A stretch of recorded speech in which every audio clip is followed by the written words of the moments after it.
কথা না বাড়িয়ে আমি তার সঙ্গে আপনাদের পরিচয় করিয়ে দিচ্ছি। আপনার নামটা একটু বলেন। আমার নাম শিমু। শিমু। শিমু, বয়স কত আপনার? আমার বয়স 35। 35 বছর বয়স। আপনি আমার এই অনুষ্ঠান অনেক দিন যাবৎ শুনছেন, প্রায় 5-6 বছর যাবৎ শুনছেন নিয়মিত। যখন একেবারে প্রথম দিকে শুনতেন তখন কি ভাবতেন যে এই অনুষ্ঠানে একদিন আপনি অতিথি হবেন? না, এটা ভাবতাম না, শুনতে ভালো লাগতো তাই শুনতাম। রাইট। এবং মজার কিছু ঘটনা আছে ওনার অনুষ্ঠান শোনার, যেটা আমি অনুষ্ঠানটা শুরুর আগে ওনার কাছ থেকে শুনছিলাম। যাই হোক, সেটা আমি আপনাদের সঙ্গে শেয়ার না করে ওনাকে বরং ফ্লোর দিতে চাই। আমি আপনাকে বলবো যে একেবারে আরামসে গল্প করবেন আপনি, একেবারে নিজের বাড়িতে যেভাবে মানুষ গল্প করে, নিজের জীবনের ঘটনাগুলো বলে, দিল খুলে মন খুলে কথাগুলো বলবেন, ঠিক আছে? জি, শুরু করুন আপনি ছোটবেলা থেকে যেখান থেকে মনে পড়ে। আমার ফ্যামিলিতে হচ্ছে আমরা 4 ভাই 4 বোন। আমার আব্বু হচ্ছে বিজনেস করতো।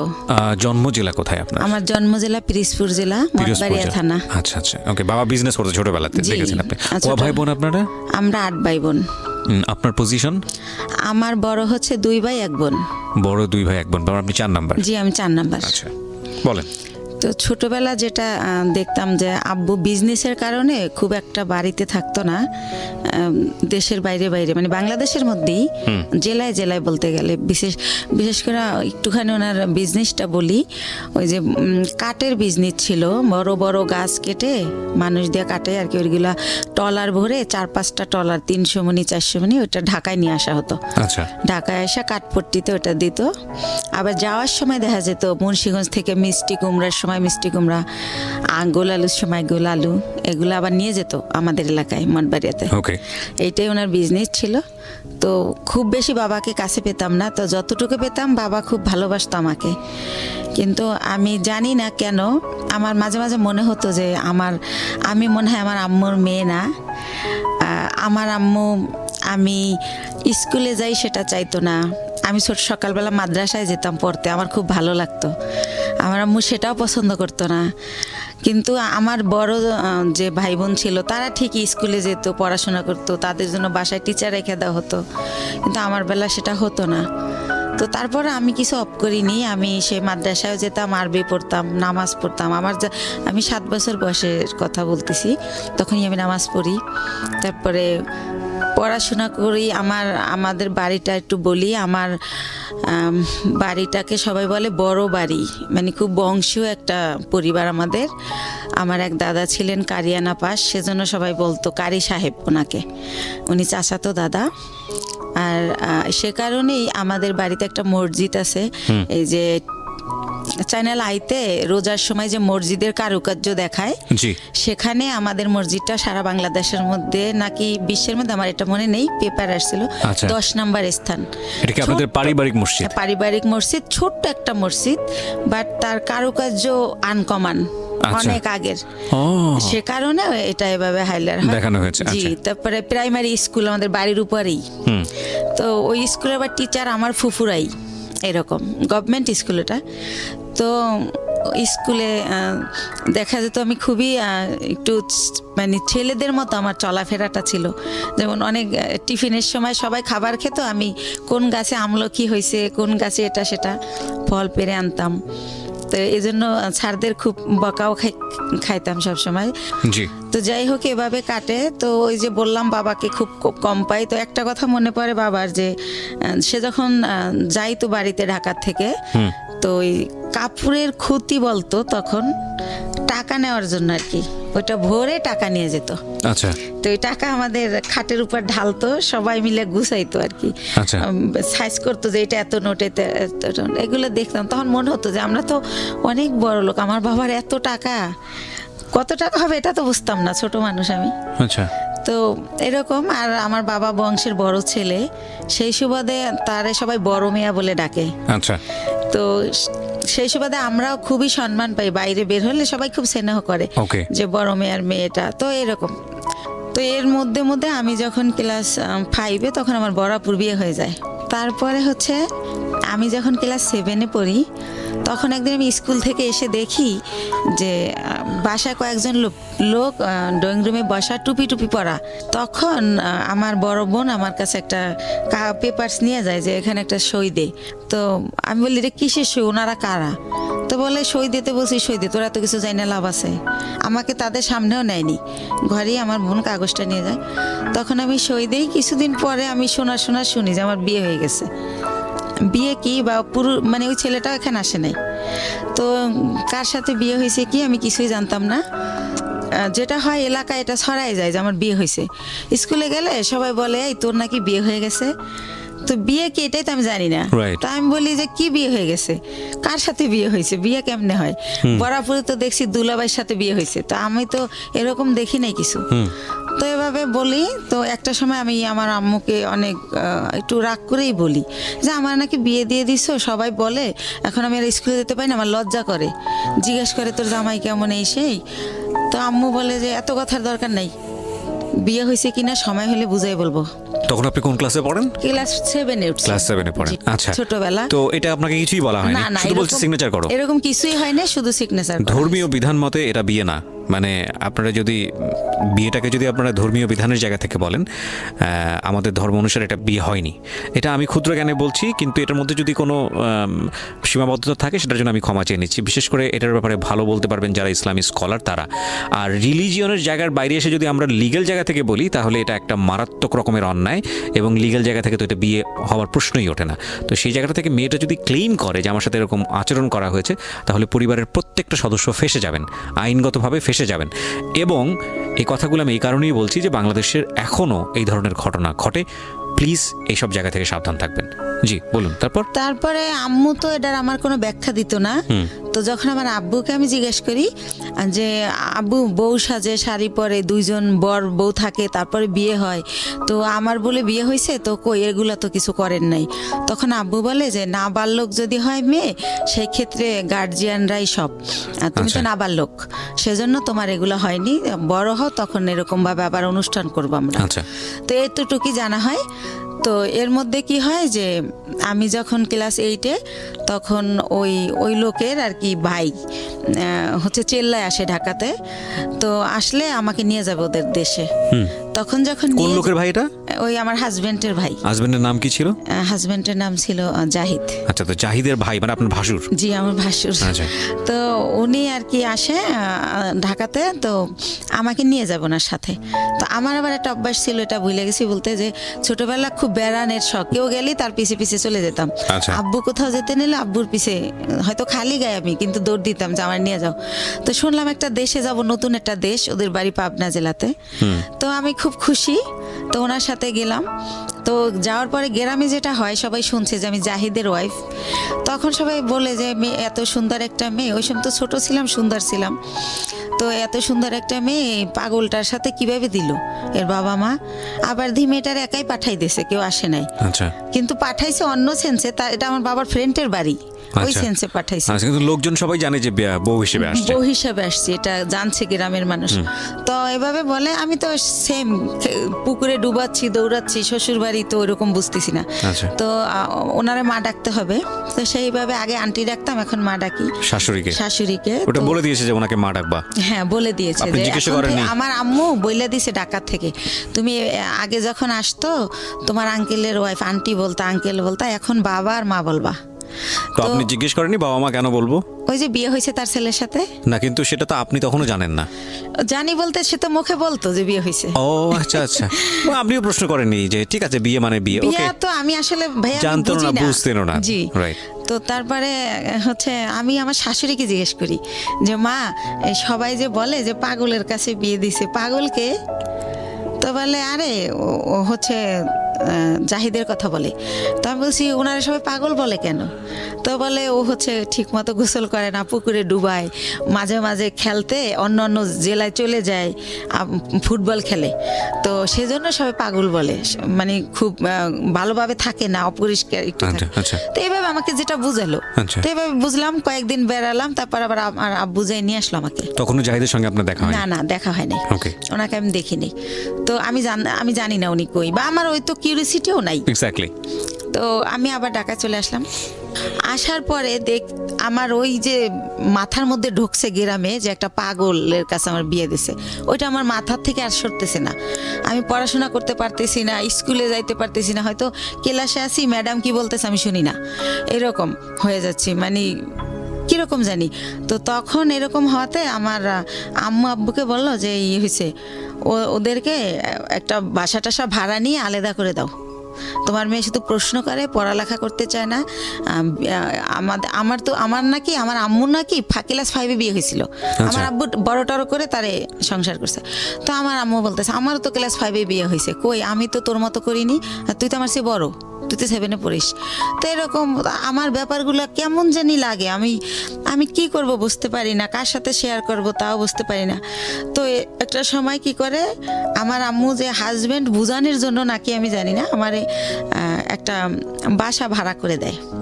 আমি ক্লাস 8-এ বাসা ভাড়া করে ফার্নিচার দিয়ে ওনার সাথে আমারে দেয়, উনি আনে। এই প্রথম ওনাকে আমি দেখি, একটা অনুষ্ঠানও করে ঘরোয়াভাবে নিজেদের আত্মীয় স্বজনের করে, ওই বাসাটা আমারে দেয়। মৌলবি পড়ে যে মৌলবি এনে যে কবুল বলতে হয় সেটা করিয়েছে আপনাকে? না।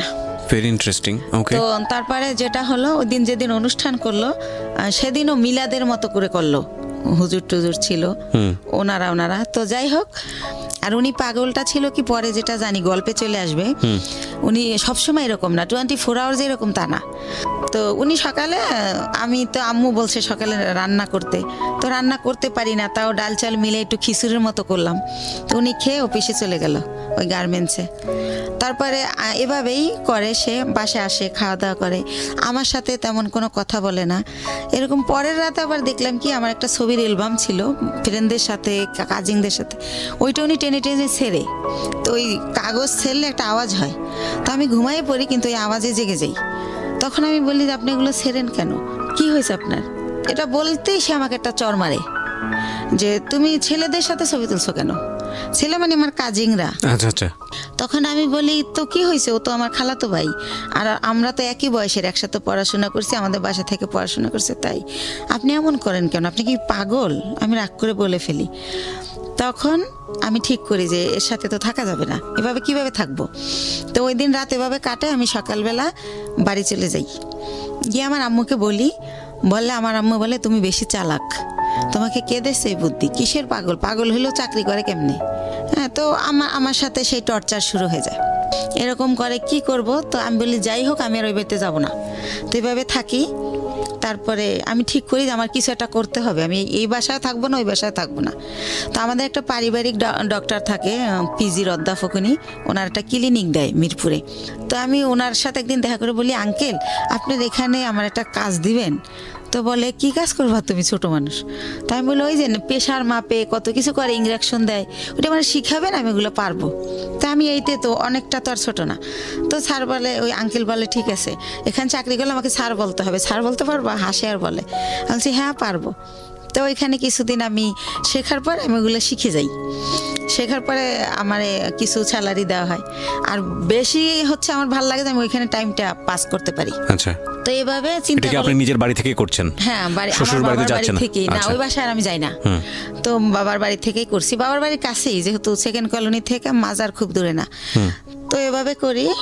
তো আমার বাবা জানতে চায় কেন করি, আমি বলি যে ডাক্তারি পোশাক, নার্সের পোশাক আমার ভালো লাগে, তো তাই করি, আমার খুব ভালো লাগতেছে। তো পড়াশোনার কি হবে, আমি না পড়াশোনা চলবে, সমস্যা নেই।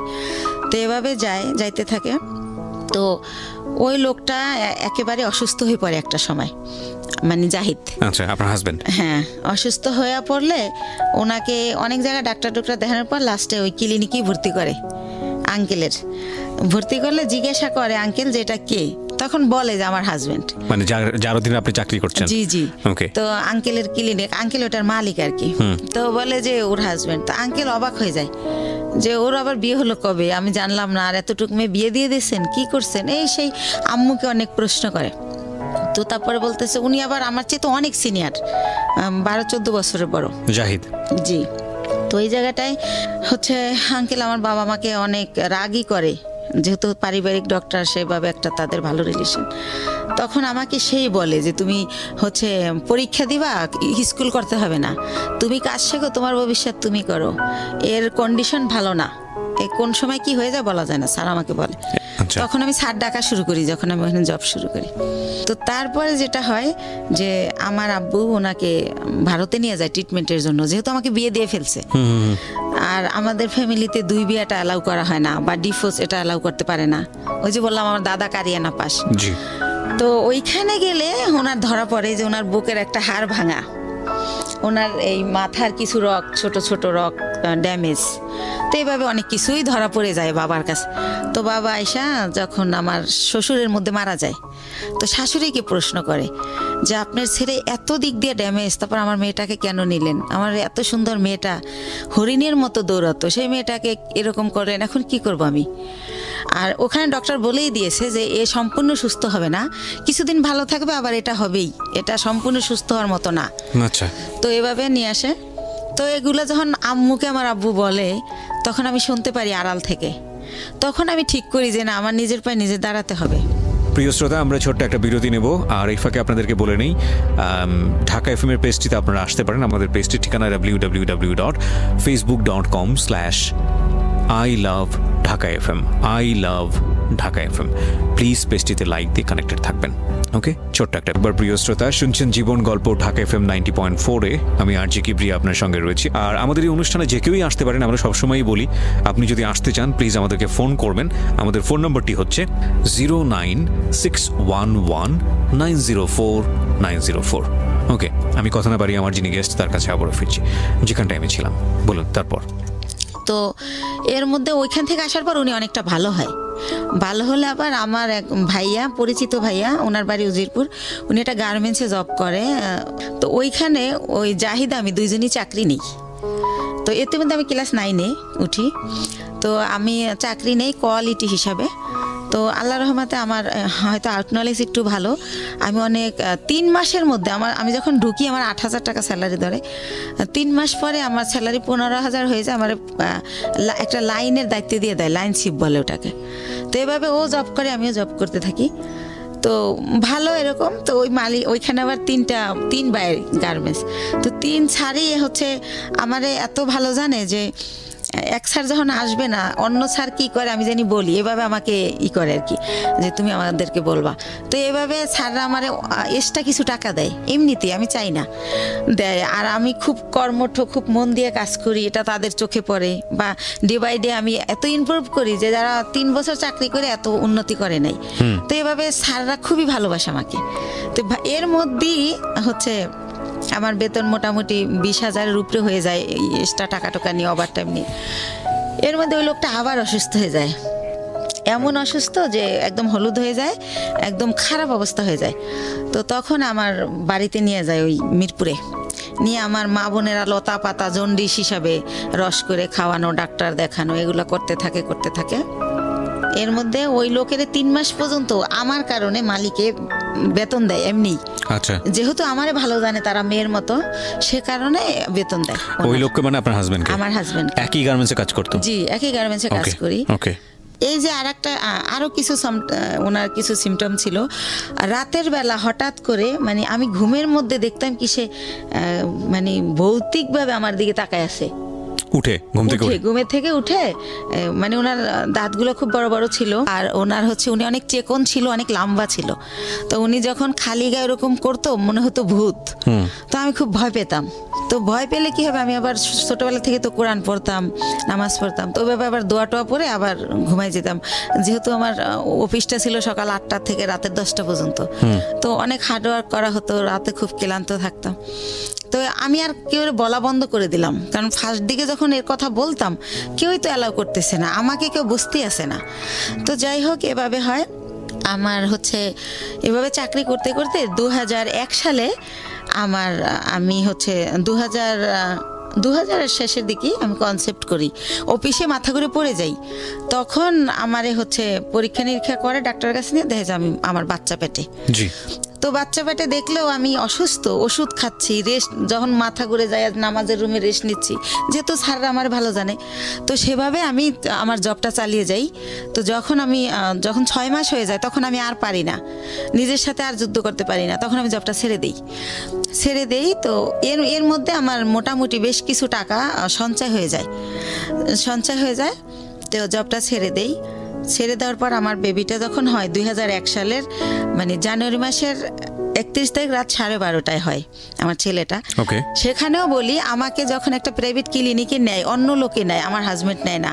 আর আমি যে প্রেগনেন্ট, এই সময়টা আমার মার আমাকে একটু সময় দেওয়া উচিত, আমার কাছে থাকা উচিত, কিন্তু আমার মা সেটা করে না। তো সে কারণে আমি ওই ভাড়া বাসায় থাকি, মার কাছে আর থাকি না। তো আমি যখন আমারে অন্য মানে ভাড়াটিয়ারা নিয়ে যায় একটা ক্লিনিকে, সেখান থেকে আমার অবস্থা খারাপ দেখে, যেহেতু আমার বয়স কম, সেজন্য আমার অবস্থা খারাপ হয়ে যায় বা আমার খাওয়া দাওয়া হয় না ভালো। তো আমার ঢাকা মেডিকেল নিয়ে যায়, নিলে তখন ডক্টররা বলে যে ইমিডিয়েটলি সিজার করতে হবে, না হলে বাচ্চা মা কাউকে বাঁচানো যাবে না। তো সিজার করবে, হাজব্যান্ডের সিগনেচার লাগবে। এখন হাজব্যান্ড কোথায়? তখন উনি আবার ওই অসুস্থ থেকে সুস্থ হয়ে মোটামুটি অফিস আবার যায়, ওই কোম্পানি আবার অফিসটা পুরান ঢাকায় নিয়ে যায়, সেখানে উনি জব করে। তো ওনাকে বারবার বলা হয় যে আপনি আসেন, আপনার সিগনেচার ছাড়া অপারেশন হবে না। বলে কেউ একজন দিয়ে দিলেই হয়, আমি যাব না। সে আর যাই না। তো এক পর্যায়ে আমার যে এক ভাইয়া, ওই যে বললাম যে আগে জব করতাম একসাথে, ওই ভাইয়াটা হাজব্যান্ডের জায়গায় সিগনেচার করে। তো আমার সিজারে আমার ছেলেটা হয়। আপনার ছবি দেখাবো না, আমি নিয়ে আসছি মাশাল্লাহ। তো আমার ছেলেটা ডক্টর হচ্ছে এভাবে পা ধরে ঝুলায় বেডে গিয়া, যখন আমার বেডে দেওয়া হয়, আমার যখন সেন্স ফেরে, তখন বলে যে আপনার ছেলেটা অনেক মেধাবী হবে, আমি এত বছর এই জবে আছি, এরকম খুবই কিউট, খুবই স্বাস্থ্যসম্মত হয় বেবিটা, তো ওরে ডাক্তারি পড়াবেন, আমার রিকোয়েস্ট রইল, এভাবে বলে কথা বলতে বলতে। তো হসপিটালে আমি 10 দিন থাকি, ওখানে রাখা হয় 7 দিন, কিন্তু যেহেতু আমি ছোট, তার মধ্যে সিজার হয়, এই জন্য 10 দিন রাখে। তো এর মধ্যে কি হয়, আমার মা যেদিন আমার সিজার হয় তার পরের দিন আমার মার বাসার একটা কাজের মেয়েকে পাঠিয়ে দেয়, কিন্তু আমার মা যায় না। তো কাজের মেয়েকে জিজ্ঞেস করি, লাখি আম্মু আসলো না? বলে যে তার শরীর ভালো না, জ্বর। তো লাখি আমার সাথে থাকে হসপিটালে। আচ্ছা। আর একটা বুয়া, বাচ্চার বয়স কত? না, আমার বাচ্চা তো মাত্র হলো, আমি হসপিটালে। ওকে, ঠিক আছে।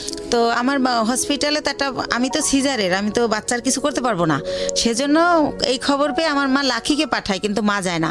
তো 10 দিন পর আমার এই লাখি সহই আমার বাড়িতে নিয়ে যায়, আমার বাসায় নিয়ে যায়। তারপর আমার মা দেখতে আসে আমাকে। তখন আমি অনেক কান্না করে জিজ্ঞেস করি যে মা, তুমি কি সত্যি আমার মা? আমি হসপিটালে রইলাম, এত কষ্ট করলাম, তুমি আমার দেখতে আসলা না, এখন আসছো কেন?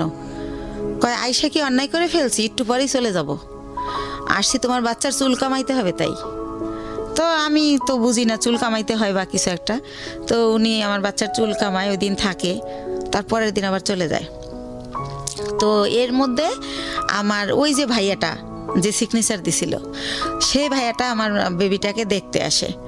আসার পরে আমি ওনার সাথে শেয়ার করি যে ভাইয়া, আমি তো এখন জব করতে পারবো না, জব করলে আমার বাচ্চা কার কাছে রাখবো? তাহলে আমার তো কিছু টাকা আছে, আপনি কি আমার টাকাটা নিয়ে কোনো ব্যবসা করতে পারেন, এরকম যে আপনিও ব্যবসাটা করলেন, আমারে কিছু দিলেন যাতে আমি চলতে পারি বাচ্চা নিয়ে। তো উনি আমার সবই জানে, আমার কষ্টের কথা। তো বলে আচ্ছা দেখা যাক কি করা যায়। তো উনি আবার 1 সপ্তাহ পরে আয়সা বলে, শিমু একটা ব্যবসা খুঁজে বের করছি। কি? এক্সেসরিজ ব্যবসা, গার্মেন্টসের মাল কিনে আমরা গার্মেন্টসে দিব। তো আমি তো বুঝি না এক্সেসরিজটা। তো উনি আমার বুঝাই বলে যে পলিথিন, কার্টন, লেবেল, হ্যান্ডটেক, এইসব। তো কত টাকা লাগবে ভাইয়া? তো বলে তোর কাছে কত টাকা আছে সেটা বল। তাই আমি বলি আমার কাছে মনে হয় 60-70 হাজার টাকা আছে, এটা হবে? তো বলে যে হ্যাঁ, এটা দিয়েই শুরু করি, প্রথম দেখি কি হয়। তো আল্লাহ রহমতে উনি শুরু করলে প্রায় আমার খরচও চালায়। এরপরে উনি 6 মাস পরে বলে যে প্রায় আমাদের পুঁজি হয়ে গেছে 3 লাখ টাকার মতো 6 মাসের মধ্যে। তো অনেক ভালো লাভ। তো তখন বলে যে আরও টাকা ইনভেস্ট করলে ভালো হতো। তো আমার বাবার দেওয়া কিছু গয়না থাকে আমার, সেই গয়নাগুলো আমি বিক্রি করে আরও টাকা ওইখানে ঢুকাই। তো এরকম করতে করতে আমার বাচ্চাটা, মানে আমার ছেলেটার বয়স হয়ে যায় 2 বছর। 2 বছর, ওকে। 2 বছর হয়ে যায়। তো আল্লাহর রহমতে ভালোই আছি, ভালোই চলতেছি, ব্যবসা খুব ভালো হচ্ছে। তো এভাবে তো আমি বলি যে ভাইয়া এখন একটা অফিস নেন, তাহলে আরও ভালো হবে। তো ভাইয়া কি করে, একটা আরামবাগে ছোট একটা অফিস ভাড়া নেয়, কার্ড ছাপায়, ভিজিটিং কার্ড, কোম্পানির একটা নাম দেয়, স্বদেশ ইন্টারন্যাশনাল, তো এইভাবে একটা নাম দিই আমরা। তো তারপরে যেটা হয় যে ব্যবসা কি হয়, যে টাকা যায় তার চেয়ে আমরা 3 ডবল মাল বাকি আনা যায়। ধরেন 1 লাখ দিয়ে 3 লাখ টাকার মাল বাকি আনা যায়। এভাবে আমরা আবার কোম্পানির মাল দেই। এভাবে করতে করতে আল্লাহর রহমতে আমাদের পুঁজি প্রায় 30-40 লক্ষ টাকা হয়ে যায় যে যেহেতু আমরা কম পুঁজি খাটাই ভালো ব্যবসা করতেছি, যেহেতু আমাদের লেনদেন ভালো, এর মধ্যে আমাদের 3টা কর্মচারী নিয়ে নেয় ভাইয়া, একটার নাম স্বপন, একটা বাপ্পি আর একটা রেজা। তো এভাবে ভালো ব্যবসা চলতেছে। তো আমার ছেলেটা 2 বছর যখন হয়, ও একা একা পেন্সিল খাতা দিয়ে বসাই দিয়ে খেলতে দেখি যে ও সরল লিখে ফেলে। এভাবে তো দেখি যে আব্বু এরকম করো, তো লেখে। তো তখন আর ওরে আমি বলি আমার ভাইয়াকে যে ভাইয়া ওরে না স্কুলে দিয়ে দেই কিন্টার গার্ডেনে, ও তো লেখা শিখে গেছে। কয় দূর হবো এত তাড়াতাড়ি না। তো এরকম করতে করতে আমাদের বাসায় একটা ম্যাডাম ভাড়া থাকে পাশের ফ্ল্যাটে। তো ম্যাডামকে বলি, ম্যাডাম কয় ওর পরীক্ষা দেওয়া লাগবে না, এমনি নিয়ে যায় নাইসেন, ভালো হবে, এতে ওর শেখা হলো, সামনের বছর ভর্তি করবেন। তো এইভাবে নিয়ে যেতাম, আসতাম, ফিটার নিয়ে যেতাম ব্যাগে করে, ওর ফিটার খাওয়াতাম টিফিনে। তো এভাবে ওরা সবাই আদর করে। ওর নাম হীরামণি। তো ওর নাম হীরা, তো আদর করে সবাই হীরামণি ডাকে। তো এরকম একটা পজিশনে আমার বাবা শোনে যে আসলে আমার বেশ কিছু টাকা হয়েছে, আমি ভালো বিজনেস হচ্ছে আমার, আমি খুব ভালো আছি। তো আমার বাবা আমাকে বলে কি যে ওই যে কারি দাদু, সেই দাদু মারা গেছে, দাদুর ছেলেরা সব আমেরিকায় সেটেল, তো তাদের কিছু জমি বিক্রি করে চলে যাবে, একেবারেই কম দামে দিয়ে দিবে যদি নিজেরা নেয় যারা বেলাডের। তো আমার বাবা আমাকে বলে যে হচ্ছে এরকম জমি বিক্রি করবে, তো তুমি কি কিনবা? তো আমি ভাইয়ের সাথে আলাপ করি। তো ভাই বলে যে জমি তো আর কিনলে ফালানো যায় না, কিনতে পারিস যেহেতু কম দাম। তো মাত্র 1 বিঘা জমি মাত্র 45,000 টাকা দাম। তো ওই 45,000 টাকা দিয়ে আমার বাবাকে আমি দেই, আমার বাবা জমিটা আমার নামে কেনে। আমি যাইও না, দেখিও না, ওই আমাদের পিরিজপুরে আর কি, মঠবাড়িয়াতে। তো এইভাবে আমার জমিটা হয়। তো এরকম এর মাঝে মাঝে ওই যে লোক, এর আর একটা কথা ভুলে গেছি, এরপরে কি হয়, আমার বেবিটার যখন বয়স 1 বছর, তখন সবাই বলে যে একটা বেবি হয়েছে, এখন ভালো হয়ে যাবে। তো উনি মাঝে মাঝে নাই হয়ে যায়, আবার চলে আসে, এভাবে আপ অ্যান্ড ডাউন চলতে থাকে। তো অনেকে বলে যে বিজনেসে ঢুকাইতে, তো আমি দেই না, কারণ তো ওনার তো ব্রেন ঠিক নাই, তো সেজন্য দেই না। যে না, উনি মাঝে মাঝে জব করে, আবার চলে যায়, আবার আসে। তো উনি কি করে, ঈদ যেমন প্রথম ঈদ আমার বেবি হওয়ার পরে, তো ঈদের দিন উনি হচ্ছে চান রাতের দিন ওনার এক ভাগ্নে আমার এখানে জব করে, যেটার নাম বললাম রেজা, আর একটা থাকে ভাগ্নে আনোয়ার। তো চান রাতের দিন ওরা বাসায় আসছে। তো রাত অনেক হয়েছে, আমি বলি এই তো আনোয়ারে জিজ্ঞেস করি তোমার মামা বাসায় আসবে না? বলে না। আমি বলছি কেন, কোথায় গেছে? কয় ওনার এক ফ্রেন্ড আসছিল কুমিল্লা থেকে, সম্ভবত উনি কুমিল্লা চলে গেছে। তো এর আগেও একবার ফার্স্ট ঈদে এরকম করে, উনি চান রাতের দিন নাই হয়ে গেছে। তো উনি আবার কোরবানির আগে ব্যাক করে। এতদিন উনি কই ছিল জিজ্ঞেস করলে অ্যান্সার করে না। তো সেম কাহিনী আমার ছেলে হয়েছে, আমার ছেলের বয়স 1 বছর, আমার ছেলের ফার্স্ট ঈদ উনি এরকম চান রাতে আসে নাই। তো আমি বললাম যে আগে আসে নাই সেটা একটা ব্যাপার ছিল, এখন তো একটা ছেলে আছে, তা উনি গেল কোথায়? তো এভাবে জানতে জানতে জানি যে উনি কুমিল্লা চলে গেছে। কিন্তু ওনার একটা ব্যাপার ছিল যে উনি কোথায় যেত এটা বলে যেত না কখনো, ওনার মনে হয়েছে উনি চলে গেছে, আবার কেন জানি মনে হয়তো উনি ব্যাক করতো, উনি এই টাইপের ছিল। তো এভাবে কিন্তু আমার বাবা ওই সম্পত্তিতে আমার নামের জায়গায় স্বামীর নাম ইউজ করতে হয়, কাগজের তো একটা আছে, ফর্মালিটি আছে সেই ক্ষেত্রে। তো এভাবে করতে করতে 2007 সাল খুবই ভালো চলতেছি। 2007 সাল হয়ে গেল, আমাদের বিজনেস আরও অনেক বড় হলো, সরকারিভাবে এলসি করা হলো। তো এভাবে করতেছি। এর মধ্যে হচ্ছে ওই যে ভাইয়া যে প্রধান ছিল বিজনেসের সব কিছু দেখাশোনা করতো, ওনার নাম হচ্ছে দুলাল, ওনার বাড়ি উজিরপুর থানায়, সানুহার গ্রাম। তো ওনারে আমি আমার আপন ভাই ব্লাডের চেয়েও বেশি, মানে ওনারে আমি অনেক রেসপেক্ট করতাম। উনি বাসায় আসলে আমার মনে হতো আমার ফ্লোরটা বইতে কাঁপে, কারণ মাথায় কাপড় না থাকলে বলতো মাথায় কাপড় নাই কেন, একটু হেসে কথা বললে, একটু জোরে হাসলে বলতো মেয়ে মানুষ এত জোরে হাসে কেন, বা এসে জিজ্ঞেস করতো 5 ওয়াক্ত নামাজ পড়ছিলি তো। খুব শাসন করতো, ইসলামিক মাইন্ডেড ছিল, চারিত্রিক বৈশিষ্ট্য খুব ভালো ছিল। তো ওনারে অনেক রেসপেক্ট করতাম।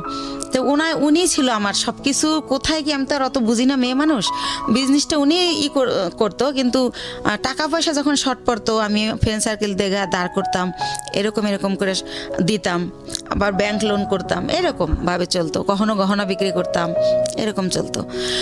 তো ভালোই। এর মধ্যে হচ্ছে 2007-এর দিকে উনি ফেরত আসলো ইভেন্ট, তখন আমি ওনাকে কোনোভাবেই রাখবো না। তো আমার বাবা মা সবাই বলল যে হচ্ছে শেষবারের মতো দেখো, এরপরে যদি চলে যায় তাহলে আর আমরাই ওনাকে কোনোভাবে আর অ্যালাউ করব না। তো সেবার উনি 3 মাস ছিল। আচ্ছা, 3 মাস থেকে কোথায় যেত আপনি জানতেন না? না না না, একদমই জানতেন না? ওনার বাবা মাও জানতো না। উনি যখন বিয়ের আগে ভাবে নাই হইতো, আচ্ছা, জানতো না উনি কোথায় যায়। তো যখন হচ্ছে 3 মাস ছিল, এবার 3 মাস থাকার পরে উনি আবার নাই হয়ে চলে যায়। তো তারপরে হচ্ছে কি, উনি যখন চলে যায় এই 3 মাস থেকে এই লাস্ট, ওনার পাটার আসবে না, এরপর আমি অন্য ইয়েতে যাব। তো উনি যখন চলে যায় তখন আমার আবার বেবি পেটে চলে আসে, সেকেন্ড বেবি। কিন্তু একটা কথা ভাইয়া বলে রাখি, মানে হাজবেন্ড ওয়াইফ এক জায়গায় যাওয়া, হাজবেন্ড ওয়াইফ কথা বলা, একসাথে খাওয়া, ওনার সাথে আমার এটা কোনোদিনও ছিল না। কিন্তু কি হতো, উনি আসলে ঘুমাতো আলাদা রুমে, কিন্তু হয়তো বা সকাল আজানের পরে বা আজানের আগে কোনো একটা টাইমে আমি ফিল করতাম যে উনি আমার বেডে আসছে। মানে হঠাৎ করে আচমকা শারীরিক সম্পর্ক? হ্যাঁ, হঠাৎ করে আসতো, উনি আমার সাথে ঘুমাতো না, আসতো, আমি টের পাইতাম। অনেক সময় আমি এমনও হয়েছে যে ওনাকে আমি মেরেছি। কারণ তুমি কেন আসলে? আমি ঘুমাইছি, বাচ্চাকে ঘুম পাড়িয়ে, বা আমার শরীর খারাপ, হঠাৎ করে ঘুমের মধ্যে, তো আমার খারাপ লাগতো, আমি ধাক্কা টাক্কা দিতাম এভাবে। তো এভাবে উনি ওনার সাথে আমার রিলেশনটা শারীরিক যেটা বলেন এতটুকুই ছিল, এর বাইরে কিছু ছিল না। ভালো মন্দ কোনো কথা বলা ছিল না, কোনো দিনও ছিল না এটা। জি, সেকেন্ড বেবি আসলো। হ্যাঁ, সেকেন্ড বেবি আসলো। তো এখন আমি তো সেকেন্ড বেবি নেব না, কারণ আমি ফার্স্ট বেবির কারণেই আমি আমার জবটা ছেড়ে দিয়েছি, বিজনেসটাও মানুষ করতেছে।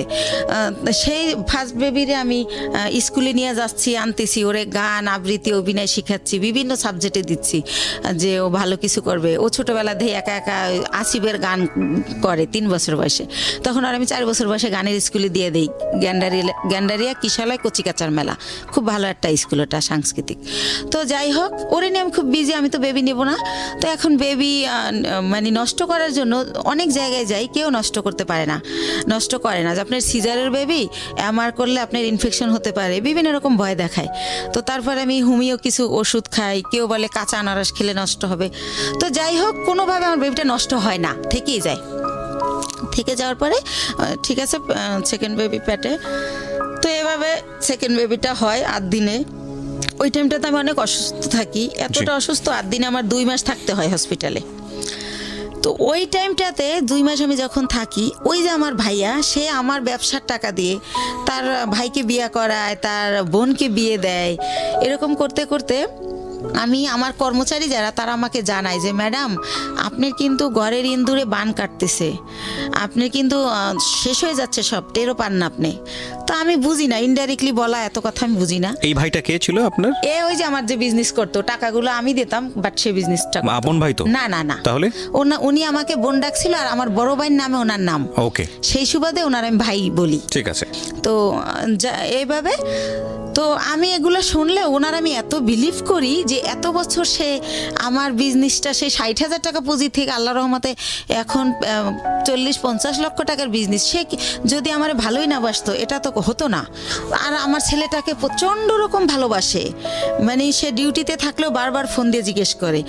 এর মাঝে যখন ফোন বের হয়, সে আমার ফোন কিনে দেয় আমার ছেলের খবর নেওয়ার জন্য, আমি ফোন ইউজ করি, এরকম অনেক কিছু হয়ে যায়।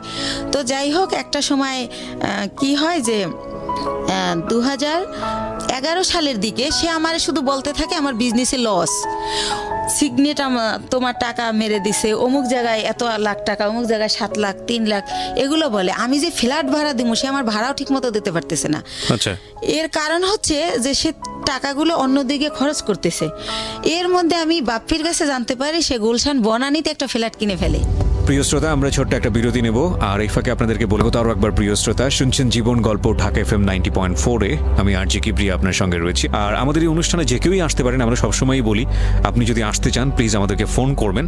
আমাদের ফোন নম্বরটি হচ্ছে 09611904904। ওকে, আমি কথা না বাড়িয়ে আমার যিনি গেস্ট তার কাছে আবারও ফিরছি, যেখানটায় আমি ছিলাম। বলুন তারপর। আমার যত টাকা থাকে ওটা দিয়ে উনি ফ্ল্যাট কিনে ফেলার কারণে আমার ব্যবসার পুঁজি শেষ হয়ে যায়, কিন্তু উনি আমার সেটা বলে না। তো এর মধ্যে বাপ্পি যখন বলে, ওনার আমি যখন জিজ্ঞেস করি যে ভাই, ওনার আমি ভাই বলেই ডাকতাম, আর উনি আমার ভাই ভাইকেই কথা বলতো। তো ভাই একটা সত্যি কথা বলবেন, একজনের শুনলাম আপনি নাকি আমাদের জন্য একটা ফ্ল্যাট কিনছেন। আমি আমাদের জন্য বলি, আমি Okay. উনি কিনছে ওটা বলি না, আমাদের জন্য একটা ফ্ল্যাট কিনছেন। তখন হাসে আর কয়, এই গুলশান একটা ফ্ল্যাটের দাম জানিস? কিসের ফ্ল্যাট কিনছি গুলশানে? তুই ভুল শুনছিস। তো এর মধ্যে আবার সে আমার একটা সান্ত্বনা দিল যে রিভার ভিউতে 6 শতক জমি কিনছি তোর আর আমার নামে। হয়তো ওইটা কেউ শুনছে, বাপ্পিরে বলছিলাম, মনে হয় বাপ্পি তোরে ওইটা উল্টাভাবে বলছে। তো আমি ভাইয়ের কথাই বিশ্বাস করলাম, বাপ্পির কথা আর বিশ্বাস করলাম না। বাপ্পি আমাদের শুরু থেকেই কর্মচারী। তো যাই হোক, এভাবে 12 সালে দেখি যে আমার হচ্ছে মানে এমন অবস্থা হয়ে যাচ্ছে, সে 2-3 মাসের ভাড়া একসাথে দিচ্ছে। তারপরে সে হঠাৎ করে বলল যে আমি একটু দেশে যাব, আমার বাড়িতে একটু কাজ আছে, জমি জমার ব্যাপারে আমি 2 দিনের পর চলে আসব। সে বাড়ি গিয়ে 22 দিন হয়ে গেছে যখন সে আসে না। আর আমি ফোন দিলি বলে এই তো ভাই কাইলে আসবো, পরশু আসবো, এরকম করে। এদিকে কর্মচারীরা বলে যে যাদের থেকে আমরা মাল বাকি আনি ওরা টাকার জন্য তাগেদা দিচ্ছে, আবার আমরা যেখানে টাকা পাবো সেখানে ওরা গেলে টাকা দিচ্ছে না, যে টাকা তো দেবো দুলালের কাছে। তো এভাবে আমি একদিন অনেক কান্নাকাটি করি, ভাই আপনি আসেন না কেন, এরকম এরকম অনেক কিছু বলি। এর মাঝে আমাদের ডিএসএস একটা অফিস নেয়, ওই অফিসটা ছেড়ে আরামবাগেরটা। তো আরামবাগেরটা আমি চিনতাম, ডিএসএস অফিস আমি কোনোদিন আসি নাই, কারণ যেহেতু ছেলেদের কাজ কারবার সবাই পুরুষ মানুষ, ভাই চাইতো না যে আমি আসি, তো আমি আসতাম না। তো আমি অনেক কান্নাকাটি করি যে ভাই আমার কি সব কিছু শেষ হয়ে গেল, আমার স্বামী দিয়ে আমি সুখ পাইলাম না, আমি চিন্তা করছিলাম আমার ছেলেটাকে আমি মানুষ করব, আপনি তো সবই জানেন আমার জীবনের, এখন আপনি কোথায় গিয়ে লুকাই রয়েছেন, আমার কি হবে এখন, আমি কোথায় যে দাঁড়াবো। তো এভাবে অনেক কান্নাকাটি করার পরে বলে কি যে আচ্ছা ঠিক আছে আমি 2 দিন পর আসতেছি। এরকম করতে করতে সে 1 মাস থাকে। 1 মাস থাকার পর আমি জানতে পারি যে সে বিয়ে করছে দেশে, সেজন্য সে আসে না। তো সে 1 মাস পরে সে বউ নিয়ে এসে ওই গুলশান ফ্ল্যাট কমপ্লিট হয় নাই দেখে সে লেট করতেছিল বাড়িতে। তো যখন সে নিউজ পায় যে ফ্ল্যাট কমপ্লিট, তখন সে আগে বউ নিয়ে ওই ফ্ল্যাটে ওঠে। কিন্তু টাকা কিন্তু তার একটা পয়সাও ছিল না, টোটাল টাকাই কিন্তু আমার ছিল। সে ওঠার পরে আমি ওইটাও বাপ্পির কাছে জানি। তা আমি যখন জিজ্ঞেস করি ভাই আপনি কোথায় উঠছেন, সে আইসা বলে যে আমি তো এরকম আমারে বলে যে আমি তো বিয়ে করছি, বউ নিয়ে কি তোর বাসায় উঠবো না চম্পার বাসায় উঠবো, তার বোনের নাম বলে। এই চম্পাকেও সে বিয়ে দেয় আমার অর্থ দিয়েই, এটা আমি পারমিশনই দিছিলাম, কিন্তু সে যত টাকা খরচ করছে অত টাকা খরচ করতে আমি বলছিলাম না। তো যাই হোক, আমি বলি যে না আমাদের বাসা আপনার বউ নিয়ে উঠবেন কেন, এটা কেমন দেখা যাবে, আপনি চম্পার বাসায় ওঠেন। কারণ তার প্রতি তো এর মধ্যে আমি বিরক্তি, সে আমার সাথে যা করতেছে ঠিক করতেছে না। তো পরে আমি জানতে পারি যে সে আসলে নিজের ফ্ল্যাটই ওঠে। তো ওঠার পরে আমি তখন তারে বলতে থাকি যে ভাই আমি আপনি যে 1 মাস ছিলেন না, আমি অনেক টাকা লোন করছি, এটা দিতে হবে, আপনি আমার তাড়াতাড়ি টাকা দেন। আমি টাকার জন্য তার খালি প্রেশার ক্রিয়েট করতে থাকি যে আমার কত টাকা আছে, আমার হিসাবটা দেন। তো আরেকটা কথা বলে রাখি, সে আমার একটাবার বলে কি ডিএসএস অফিস নেওয়ার আগে যে 20 লক্ষ টাকা না দেখাইলে গভর্নমেন্ট আমাদের এলসি করতে দিবে না। তো সেই ক্ষেত্রে আমাদের তো এখন 20 লক্ষ টাকা নাই ব্যাংকে, মনে হয় 10 লাখ টাকার মতো আছে। তো ব্যাংক এশিয়াতে চম্পার একটা অ্যাকাউন্ট আছে, ওর 10 লাখ টাকা আছে। তা আমাদের টাকাটা ওর অ্যাকাউন্টে ওরে দিয়ে জমা দেওয়াই, তাহলে 20 লাখ টাকা দেখাইলে আমাদের এলসি দিবে, তাহলে আমাদের ব্যবসাটা অনেক বড় হবে, আমাদের খুব রিসেন্টলি তোদের আমি ঢাকায় ফ্ল্যাট কিনে দেবো, এইভাবে বলে। তো বলার পরে আমি আমার নামে থাকে ওই যে 10 লাখ টাকা থাকে ওটা আমার নামে থাকে। তো ওইটা আমি উঠাই দেই, দিলে ওইটা উনি চম্পার অ্যাকাউন্টে দেয়, উনিও হয়তো শুনবে এটা। তো দেওয়ার পরে দেখেন আমার টাকাটা চম্পার হয়ে গেল। তো সেভাবে এক এক করে আমার সব কিছু এরা দখল করে নিছে। তো এর মধ্যে আমার ছেলেটা তো মাশাআল্লাহ বড় হয়। তো এর আগে আরেকটা কথা ফেলাই যায়, 2009 সালে আমার ছেলে একটা মুক্তিযুদ্ধের গানের উপর নাচ করে বৈশাখী টিভিতে। ওইটা দেখার পরে ওরে অনেক চ্যানেল থেকে ডাকে। তো তারপরে আমি ওরা অনেক কিছুতে ভর্তি করি। তারপরে হচ্ছে ও 2009-এর শেষের দিকে বাংলাদেশ টেলিভিশনে একের পর এক প্রোগ্রাম করে। তো এই যে আমার টানাপোড়ের কারণে, আমি ছেলেকে নিয়ে দৌড়ানোর কারণে, আর আমার তো বিশ্বাস ছিল যে ভাই আমার সাথে বিশ্বাসঘাতকতা করবে না। তো এভাবে আমার ছেলের এই যে গান অভিনয় করে, নাটক টাটক এটা বন্ধ করে দেই। ঠিক আছে, বড় ছেলেটা, ছোটটা ঘরেই থাকে, ওরে কোথাও নেই না। ও হয় ছোট, ওর ওই হিস্ট্রি বলবো না, চোখ ফোটে না, 7 মাসের সময় বের করে ফেলতে হয় আমার অসুস্থতার কারণে। আপনার লাইফের অনেক বড় পার্ট, এবং এই অপ্রাপ্ত বয়স্কে যে বাচ্চাটা হলো, এই বাচ্চাটার জন্য তো ভবিষ্যৎ অন্ধকার হয়ে যাওয়ার মতো অবস্থা, এবং আপনার জন্য সেটা অনেক বড় রিস্কি ছিল বলেছেন আপনি। ইনফ্যাক্ট এতটুকু বলা ঠিক আছে। আচ্ছা ঠিক আছে। তো যাই হোক, আমি বলছিলাম না যে 2 মাস ছিলাম হসপিটালে, তো এই জন্য ছোট ছেলেটাকে কোথাও নেও না, কিছু শিখাইও না, বড় ছেলেটাই। তো এর মধ্যে হচ্ছে যেটা হয় যে আমি এখন 2 ছেলে নিয়ে কি করব। এর মধ্যে 8 সালের পরে আমার স্বামীর সাথে টোটালি আমার আর মানে কোনো খোঁজ কেউ দিতে চাইলে আমি নেই না, বা আমি এমন জায়গায় বাসা ভাড়া নেই যে সে জানি নাচে নেই, কারণ তার যে সিমটম এগুলো যেন আমার ছেলেরা না দেখে। আমার ছেলেরা জানি ভালোভাবে মানুষ হয়, আমি ওদেরকে মানুষ করব। তো এইভাবে যখন আমাকে নিঃস্ব করে দেওয়া হয়, দুলাল ভাই সব কিছুই সে আমাকে দেবে বললে নিখোঁজ হয়ে যায়, কিছুই দেয় না। আপনার বিজনেস সমস্তটুকু নিয়ে সে নিখোঁজ, একদম নিখোঁজ। সব কিছু যখন নেওয়া শেষ, যতদিন বাকি ছিল ততদিন আমাকে আশা দিত যে এই তো সামনের মাসে তোরে 7 লাখ টাকা দিতেছি, এইভাবে আশা দিত, তা 3 লাখ টাকা দিতেছি। পরবর্তীতে আর আমার কিছুই দেয় না, সে নাই হয়ে যায়। তো তখন আমি মেন্টালি এতটা ডিজাস্টেড হয়ে যাই, আমি পাগল হয়ে যাই টোটালি।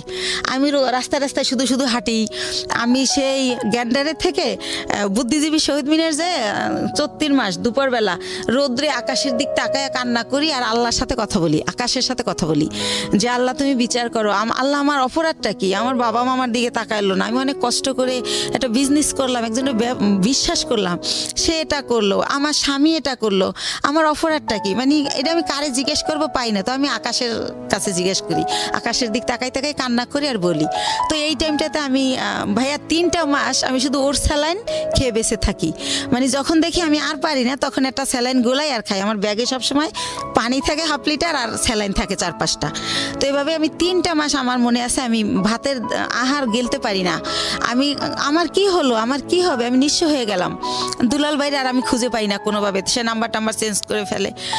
তো যাই হোক, তার বাড়ি ঠিকানা জানতাম, কিন্তু বাড়ি যাই আমি কি করব, কাকে বলবো, এটা সে তো বাড়িতে যায় নাই। তো যাই হোক, এভাবে গেল এই পাঠ। তো তখন আমার তো এই বাচ্চা 2টাকে কিছু করে খাওয়াতে হবে ভাইয়া। তো তখন আমি আমার চিন্তা করলাম, আমি এর আগে ওই যে বড় জমিটা যে কিনলাম, তারপর আবার একটা ছোট জমি কিনি, 5 কাঠার জমি। এটাও আমার এক চাচার থেকে কেনা। তো আমি চিন্তা করলাম যে এই 5 কাঠা জমি বিক্রি করে আমি কিছু একটা করি। তো তখন ওই 5 কাঠা জমি আমি বিক্রি করব। এখন আমি যাকেই ঠিক করি, যেই আমাকে জমিটা কিনবে, যে জমিটা অ্যাডভান্স করতে যায়, তাকে আমার বোন থেরেট দেয়, বড় বোন, যে ওই জমি কিনলে তোর পা ভাঙা হাতও ভেঙে ফেলবো। লাস্ট পর্যন্ত আমার সৎ কাকা কিনবে, কালকে আমাকে 1 লাখ টাকা দিবে। আজ রাত 12টার সময় আমার কাকার নামে একটা মিথ্যা মামলা দিয়ে তাকে অ্যারেস্ট করানো হয়। তো এটা কেন করানো হয় আমি কোনোভাবে জানতে পারি না। তো একজনের কাছে জিজ্ঞেস করি, আমার বাবা মার কাছে জিজ্ঞেস করলে তারাও বলে না, তারা বলে আমরা জানি না। তো তখন শুনতে পারি যে জমি আমার বোন কিনবে, বাইরে বেচতে দেবে না সেজন্য। তো তখন আমি বাধ্য হয়ে আমার মাকে বলাই যে তাহলে বরাপারে বলো আমার জমিটা কিনতে। তো এর মধ্যে আমি শর্টকাট খুলে একটুখানি বলি, আমার বড় দুলাভাই বাংলাদেশের 20 জন ধনীর একজন, উনি বিশাল বড় লোক। তারপরে আমার ইমিডিয়েট যে ছোট, সে সৌদি আরবে বিজনেস করছে 25 বছরের মতো, সেও অনেক ভালো অবস্থায়। তো এরাও কিন্তু বড় লোক। তো আমার সেজো ভাইটাও মালয়েশিয়াতে ইঞ্জিনিয়ারিং পোস্টে গেছে উনি, সেও অনেক টাকার মালিক, আল্লাহর রহমতে অনেক ভালো পজিশন তার। অথচ এই যে আমি যখন তাদেরকে জানালাম যে এরকম দুলাল আমার সব মেরে পলাই গেছে, এখন আমার মৃত্যু ছাড়া উপায় নাই, আমার ঘরে ভাত নাই, আমার ঘর ভাড়া দেওয়ার মতো টাকা নাই, মানে এগুলো যখন প্রকাশ করলাম, তারা আমাকে খুব অপমানজনক কথাবার্তা বলল সবাই। মানে কোনোভাবে কেউ 5 টাকা দিয়েও আমাকে হেল্প করলো না। তো তারপর আমি ডিসিশন নিলাম জমি বিক্রি করার। এখন আমার বোন জমি কিনবে, কিন্তু সে কিন্তু আমাকে 5,000 টাকা দিয়ে হেল্প করলো না। তো যাই হোক, আমি বাধ্য হয়ে রাজি হলাম তাকে জমিটা দেওয়ার জন্য, মাকে দিয়ে বলালাম। তারপরে আমি গ্রামে গেলাম, তারপরে সে একজনকে দিয়ে জিজ্ঞেস করাইলো আমি জমির দাম কত চাই। তো আমার মা আমার শিখিয়ে দিল, তুমি বললো যে আপা তোমার যা ইচ্ছা তাই দিও, তাহলে তুমি বেশি পাবা, দাম টাম চাইও না। তো আমার মার কথাই আমি আমার বোনকে বলি, ওই যাকে দিয়ে বলায় তাকে বলি। তো পরের দিন আমাকে রেজিস্ট্রি করতে নিয়ে যায়, আমার কিন্তু 1 টাকাও দেয় নাই, বা কতটুকু জমি বা কত দাম কিছুই বলে নাই। তো ম্যাজিস্ট্রেট যখন জিজ্ঞেস করে, আমি বলি যে হ্যাঁ টাকা বুঝে পাইছি। তো উনি আসার পর আমাকে মাত্র 1 লক্ষ টাকা দেয়, দিয়ে বলে যে তোর জমির দাম হচ্ছে 2,35,000, তো আর 1,35,000 টাকা আমি 15 দিন পরে দেব। তো তো আমি 1 লাখ টাকা নিয়ে ঢাকায় চলে আসি, কিন্তু ওই যে দুলাল আমার টাকা দেয় না, আমি বাসা ভাড়া ছিলাম, ওই বাসা ভাড়া বেজে যায়, তারপরে ঋণ কইরা খাই ফ্রেন্ডদের কাছ থেকে, ছেলের খরচ করি স্কুলের, তো এভাবে ওই টাকা ঋণ দিতেই চলে যায় 1 লাখ। তো তখন আমি ব্যবসা আবার কিভাবে করব, তখন আমি আবার আমার বোনকে বলি, বলতে বলতে আমার মা বলে যে তুমি বাড়িতে আসো, আবার যাই, তখন আমার বোন আবার আমাকে 1 লাখ টাকা দেয়, দিয়ে বলে যে এই 35,000 টাকা বাকি আছে, এইটা তুই চাবি না, ফোন করে কখনো বলবি না, আমার যখন হবে আমি তোরে ফোন করেই বলবো, তখন তোরে দিয়ে দেবো। আচ্ছা ঠিক আছে। তো ভাইয়া আল্লাহ যার উপরে নারাজ হয় তার হয়তো সব দিক দিয়েই হয়। তো তখন উনি 1 লাখ টাকা দেয়, ওই টাকাটাই না আমি ইন্ডিয়ার ব্যবসা শুরু করি। তো ব্যবসা শুরু করি ইন্ডিয়ার কসমেটিকের ব্যবসা, কয়েকজন আপার সাথে পরিচয় হয়, তাদের সাথে যাতায়াত করি, এভাবে চলতেছি। হঠাৎ করে আমার ব্যাক পেন শুরু হয়, আমি উঠতে পারি না, বসতে পারি না, খুব যন্ত্রণা। তো বাংলাদেশে যখন ডাক্তার দেখাই, দেখাতে দেখাতে পরীক্ষা নিরীক্ষার পর যেটা বলে যে আমার একটা কিডনি ড্যামেজ হয়ে গেছে। ওহো। তো একটা কিডনি ড্যামেজ কত সালের ঘটনা এটা? কত সালের ঘটনা এটা? হচ্ছে 13 সালের ঘটনা। 13 সালের ঘটনা। তো তখন তো আপনার জাহিদের সঙ্গে যোগাযোগ সম্পূর্ণ কোথায় আছে, কি করছে, কিছু জানি না। না, তো তখন আমার ড্যামেজ হয়ে গেল। তো আমার আত্মীয় স্বজনকে আমি ব্যাপারটা জানাই, মানুষ দিয়ে জানাই, কিন্তু ভাইয়া কষ্টের কথা হলো আমার এক সৎ ফুফুর ক্যান্সার হয়েছিল, তাকে কেমো দেওয়ার জন্য আমার বোন প্রতি মাসে তার কেমোর খরচটা দিত, কিন্তু বাইরের মানুষের দেয়, যে ওর মেয়ে বিয়ে হয় না, বিয়ে দিয়ে দেয়, যার যা লাগে দেয়, কিন্তু সে আমাকে কোনোভাবে হেল্প করলো না। হেল্প না করলে আমার যে পুঁজিটা ছিল ওইটা দিয়া, আরেকটু বলি, তো বাংলাদেশে বলে ড্যামেজ হয়ে গেছে, তো আমার অনেকে বলে যে ইন্ডিয়ার ডাক্তার ভালো, ইন্ডিয়াতে দেখাও। তো ইন্ডিয়া দেবী শেঠি নামের একটা হসপিটাল মুকুন্দপুরে, সেখানে আমি দেখাই ডক্টর বুজুরিয়া, উনি কিডনি বিশেষজ্ঞ ছিলেন। তো উনি পরীক্ষা নিরীক্ষার পর বলে যে আপনার কিডনি ড্যামেজ হয় না, এটা মিথ্যা রিপোর্ট, আপনার কিডনি ছোট হয়ে গেছে, একটা কিডনি একটু ছোট হয়ে গেছে, আপনি বেশ কিছুদিন অনাহারে ছিলেন, খাবার দাবার খাইতেন না, সেই জায়গার থেকে এটা হয়েছে। তো আপনি ঠিকমতো খাবেন, পানি খাবেন, আর প্রস্রাবে ধরলে লেট করবেন না, আর ওষুধ দেয় 3 মাসের। তো 3 মাস ওষুধ খাওয়ার পরে আল্লাহর রহমতে মাত্র 2টা আইটেম ওষুধ দেয়, কিন্তু আমি 3 মাস পর আল্লাহর রহমতে ভালো হয়ে যাই। তো ভালো হয়ে যাই, এরপরে ওই যে 1 লাখ টাকা বাকি থাকে আমার বোনের কাছে, সেই 1 লাখ টাকাও তো আইনা এই যে চিকিৎসার কারণে প্রায় শেষ। তো তখন আমি 35,000 টাকা পাই, ওইটা চাইলে সে একেবারে না করে দেয়, সে বলে আমি টাকাই পাবো না। তখন আপনার কাছে দুটো সন্তান? হ্যাঁ, এবং আমার কাঁধে 2টা সন্তান, ইভেন্ট আমার মা চাইলেই আমারে চালাতে পারে, আমার মাকে আমার ভাইয়ারা টাকা দেয়, এবং সেও না করে দিয়েছে, সেও কোনোভাবে আমাকে হেল্প করে। তারপরে সেই তো নিষেধ করছিল যে 35,000 টাকা চাবি না, আমি ইচ্ছা মতো দেব, অথচ আমি যখন 6 মাস পরে আমার চলতেছে না তখন চাই, তখন সে অস্বীকার করে। আর একটা কথা ভাইয়া, সে হচ্ছে বাইরে আমার এই জমিটা যারা কিনতে চাইছে তারা 5 লাখ টাকা দিতে চাইছে, 5 কাঠা 5 লাখ, কিন্তু আমারে দিবে 2,35,000। তারপরও আবার এই 35,000 টাকা সে না স্বীকার জান। আমি বলি আপা তুমি তো মিথ্যা বলো না, মনে হয় ভুলে গেছো, মনে নাই, একটু মনে করে দেখো। সে আমারে অখাদ্য ভাষায় গালাগালি করে, ওই টাকাটা আর দিলই না। তো এইভাবে যায়। আর একটা কথা ভাইয়া, তারা মনে হয় নাম কেনে, শবে-বরাতের পরে টেরাক বইরা গ্রামে গ্রামে কাপড় লুঙ্গি সবাইকে দেয় প্রতি বছর। তো আমি হচ্ছে 2 বছর আগে, আমার ছেলে তো এবার দিল ইন্টার পরীক্ষা, তো ইন্টার যখন ও ফার্স্ট ইয়ারে ভর্তি করে মরে, তো ওই যে আমি অসুস্থ ছিলাম, আমার অনেক অভাব, তো তখন আমি ওরে বলি যে হচ্ছে আমার ছেলেরে ভর্তি করব কলেজে, ভর্তির তোরা হচ্ছে এমনি বলি ডাইরেক্ট যে তোরা তো সবাই জাকাত দেস, নাইলে তোদের জাকাতের টাকা থেকে আমার কিছু টাকা দে, আমার ছেলেটার ভর্তি করি। তো আমার 1 ভাই আর 2 বোনরে বলি। তো তারপর তারা আমার যেটা জানায় যে হাদিসে আছে যারা ব্লাড কালেকশনের, এদেরকে জাকাত দিলে জাকাত কবুল হয় না। এটা আমার জানা মতে এটা একটা ভুল ইনফরমেশন। এটা তো ভুল, জি, এটা আমিও জানি এটা ভুল, কিন্তু তারা এটা বলে। যাই হোক, তারপরে আমি যেমনি হোক ছেলেকে ভর্তি করি। তো এভাবে আবার ভর্তি করার পর বই কেনা হয় না দেখে ছেলে কলেজে যায় না, ছোট বোনের বাসায় একটা অনুষ্ঠানে যায়, সেখানে আমার যে ইমিডিয়েট বোনটা ও আসে। তো ওরে বলে যে তুই কলেজ যাওয়া শুরু করছিস? কয় না, আম্মু তো এখন আমার বই কিনে দেয় না, এই জন্য যাই না, যাবো কয়েকদিন পরে। আম্মুর তো অনেক সমস্যা, কি যে করব, মনে হয় কি পড়াশোনার দরকার নেই, একটা জব নিয়ে নিই। তো আমি তো ছোট মানুষ, আমার জব দিব কে? আমার বোন উঠে বলে কি যে তোর মার এত সম্পদ আছে, তোদের কিসের অভাব, সম্পদ বেচে তোর পড়ালেখা কর, তুই বড় হলে চাকরি করবি। তো এত সম্পদ নাই ভাইয়া, মাত্র ওই যে বলছিলাম আপনারা যে 1 বিঘা জমি কিনছিলাম 45,000 টাকায়, ওইটা এখন হয়তো 15-20 লাখ টাকা দাম উঠছে বাইরে, কিন্তু আত্মীয়রা কিনলে আবার দিব অর্ধেক দাম। তো এছাড়া আর নাই। তো এটা বলে আমার ছেলে খুবই কষ্ট পায়। তারপর আমার বাসায় এসে বলে যে আমরা যদি না খাই মারাও যাই, বা তুমি যদি বিনা চিকিৎসায় মারা যাও, রাস্তায় আমি ভিক্ষা করব, কিন্তু তোমার পরিবারের কাছে আর কিছু বইলো না। তোমার বোন আমাকে এই কথা বলছে। আমার ছেলে অনেক কষ্ট পাইয়া বলে। তখন আমি বলি থাক, এগুলো মনে থাকবে, তুমি যদি কখনো বড় হও মনে রাখবা যে কে কি করছিল। তো এইভাবে গেল। তো আমার এই হচ্ছে আমার বোনদের অবস্থা। ইভেন্ট তারা কোরবানি দেয়, আমার বড় বোন। এটা সবার জানা উচিত যে আসলে এরকম হয় না কি বোন বা ভাই বা পরিবার। আমার বড় বোন যেহেতু আমার বাবার দেশে অনেক জমি তার কেনা, সে কারণে সে কিছুদিন থাকে বরিশাল, কিছুদিন থাকে ঢাকায়ও তার বাড়ি। তো সে ঢাকায় একটা গরু কোরবানি দেয়, একটা দেয় হচ্ছে আমার বাবার বাড়িতে, একটা দেয় আমার গ্রামের এক কিনারে একটা হাই স্কুলে বিলিয়ে দেয়। অথচ আমি আপন বোন, আমারই কিন্তু 2 কেজি গোশ দেয় না যে আমার বাচ্চারা কি খাবে। বা এই যে গ্রামে বইরা টেরাক বইরা কাপড় দেয়, কোনো সময় বলে না 2,000 টাকা দিলাম তোর 2 ছেলেরে 2টা শার্ট কিনে দিস, কখন এটা তারা করে না, এই হেল্পটা তারা করে না। আমার অনেক কষ্ট। তো এই জন্য তাদের কাছ থেকে আমি একেবারেই দূরে আছি, কথাবার্তা বলি না। আর একটা কথা বলি, 3 বছর আগে একবার ঈদে দেশে গেছি, তো লঞ্চ স্টিমারে আমরা আসি, তো ঈদের সময় খুব ভিড় থাকে, আর ওই সময় কেবিনে অনেক বেশি ভাড়া নেয়, তো একটু কমলে ভিড় আসবো।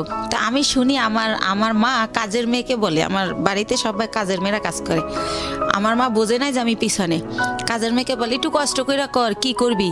আমি ভাবছি আসছে 2 দিনের জন্য, 15 দিন হয়ে গেছে এখনো যায় না, আল্লাহই জানে কবে যাবে। মানে আপনার মা এটা বলছে? আমার মা বলে আমি 2 ছেলেকে নিয়ে বেড়াতে গেছি সেজন্য, তো আমি যে ভিড়ের জন্য ছেলেকে নিয়ে রিস্ক যদি লঞ্চ ডুবে যায় সেজন্য আসতেছি না।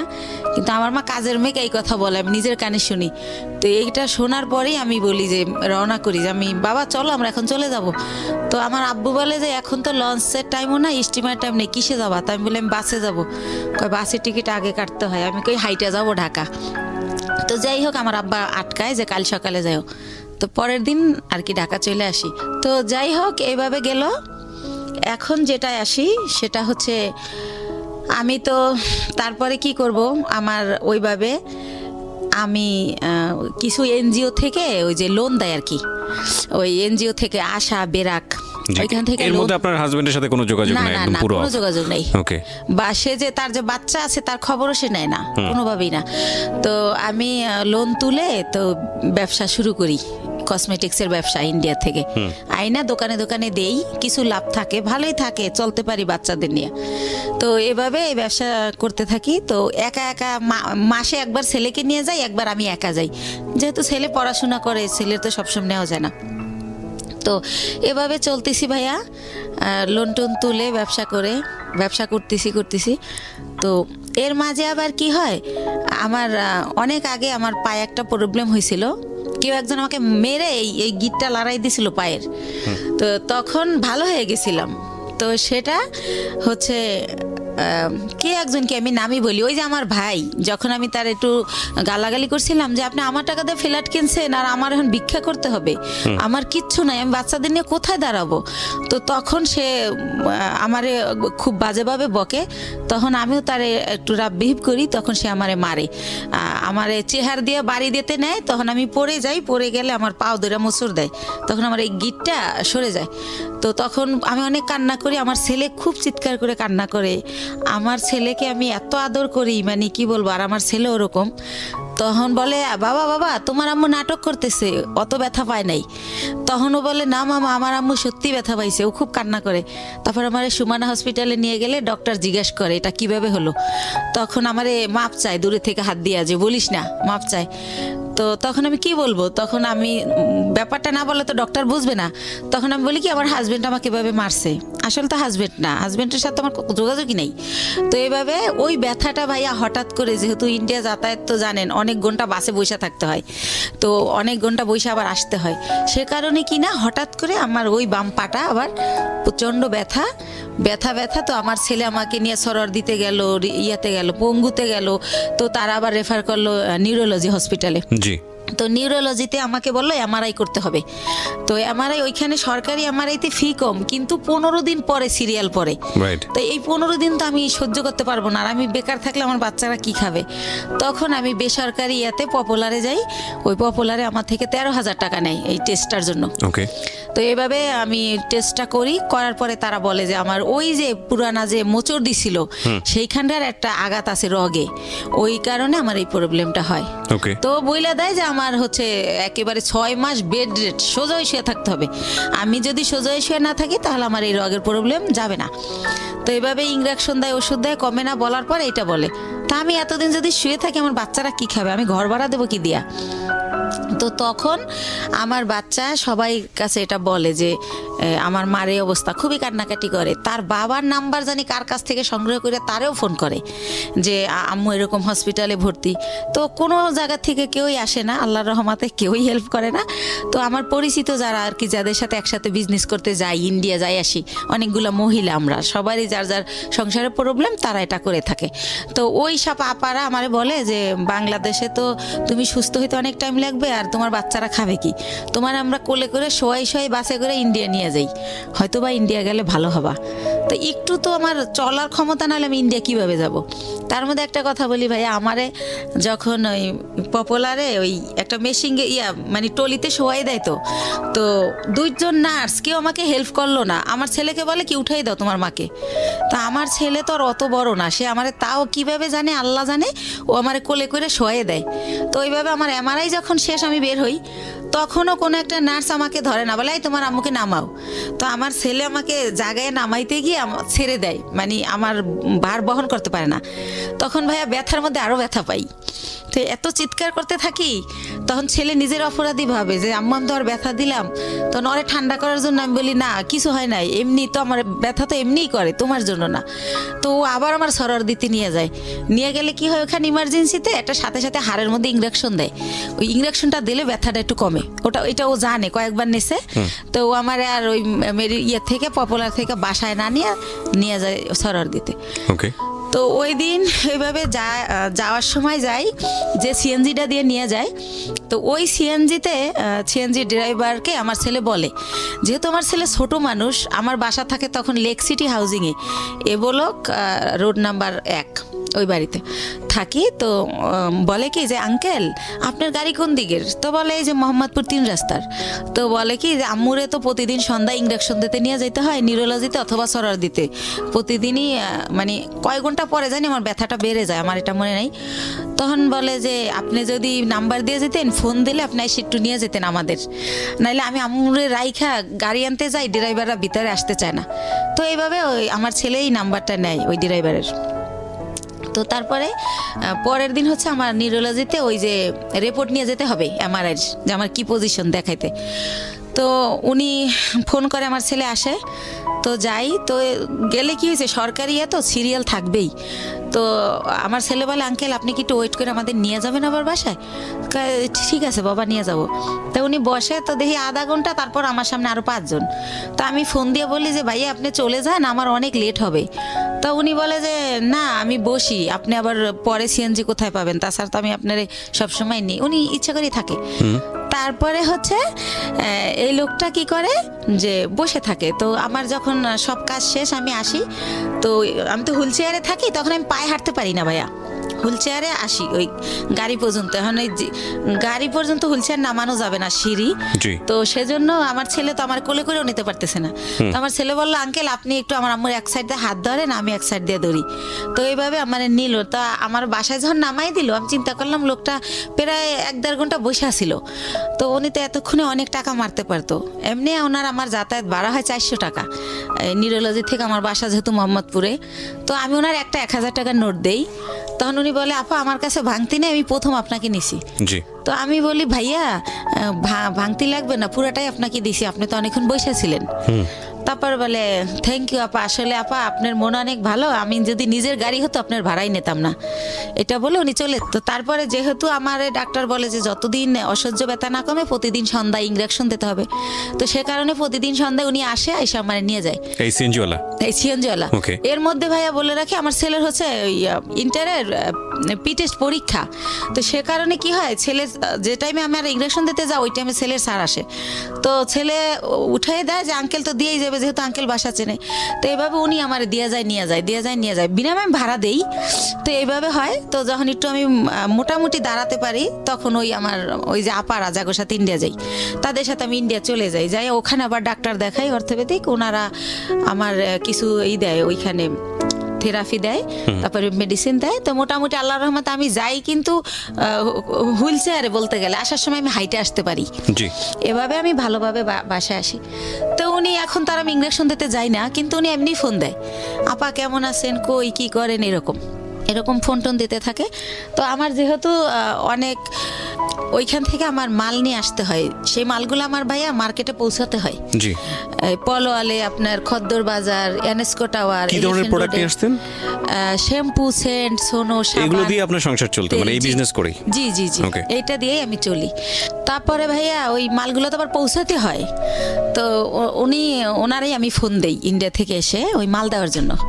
তো তারপরে এইভাবে ওনার গাড়িতেই এই মার্কেটেটা দেই, উনি ওয়েট করে, আবার ওই মার্কেটে যাই, উনি ওয়েট করে। তো এইভাবে পরবর্তীতে যখন আবার আমি ইন্ডিয়া যাই, তো যেহেতু ওখানে যাওয়ার পর ওই যে পায়েরটা যে আগেরবার দেখাই আসলাম, তো ডক্টর বলে যে হচ্ছে কি ওই ওখানকার ডক্টরদের ব্যবহার এত সুন্দর। তো আমার এই মা করে কথা বলে যে মা আপনার কি এখন কি অবস্থা, কি জানতে চাই বলি। তারপর বলে মা আপনি 3টা দিন এবার এখানে থাকেন, 3 দিন যদি আপনার থেরাপিটা দেওয়া হয় এখানে, তাহলে আপনি 100% সুস্থ হয়ে যাবেন। আর যেহেতু আমি বলছি যে আমি এই কাজ করে খাই, তো যেহেতু আপনি একটা কাজ করে খান, তাহলে আপনি লেন্থি নেওয়ার দরকার নেই। তো সে কারণে আমি ওই থেরাপির জন্য 3 দিন যে থাকবো, সেই 3 দিন আবার আজকাল পর সেরকম না ভাইয়া, গ্যাপ দিয়ে।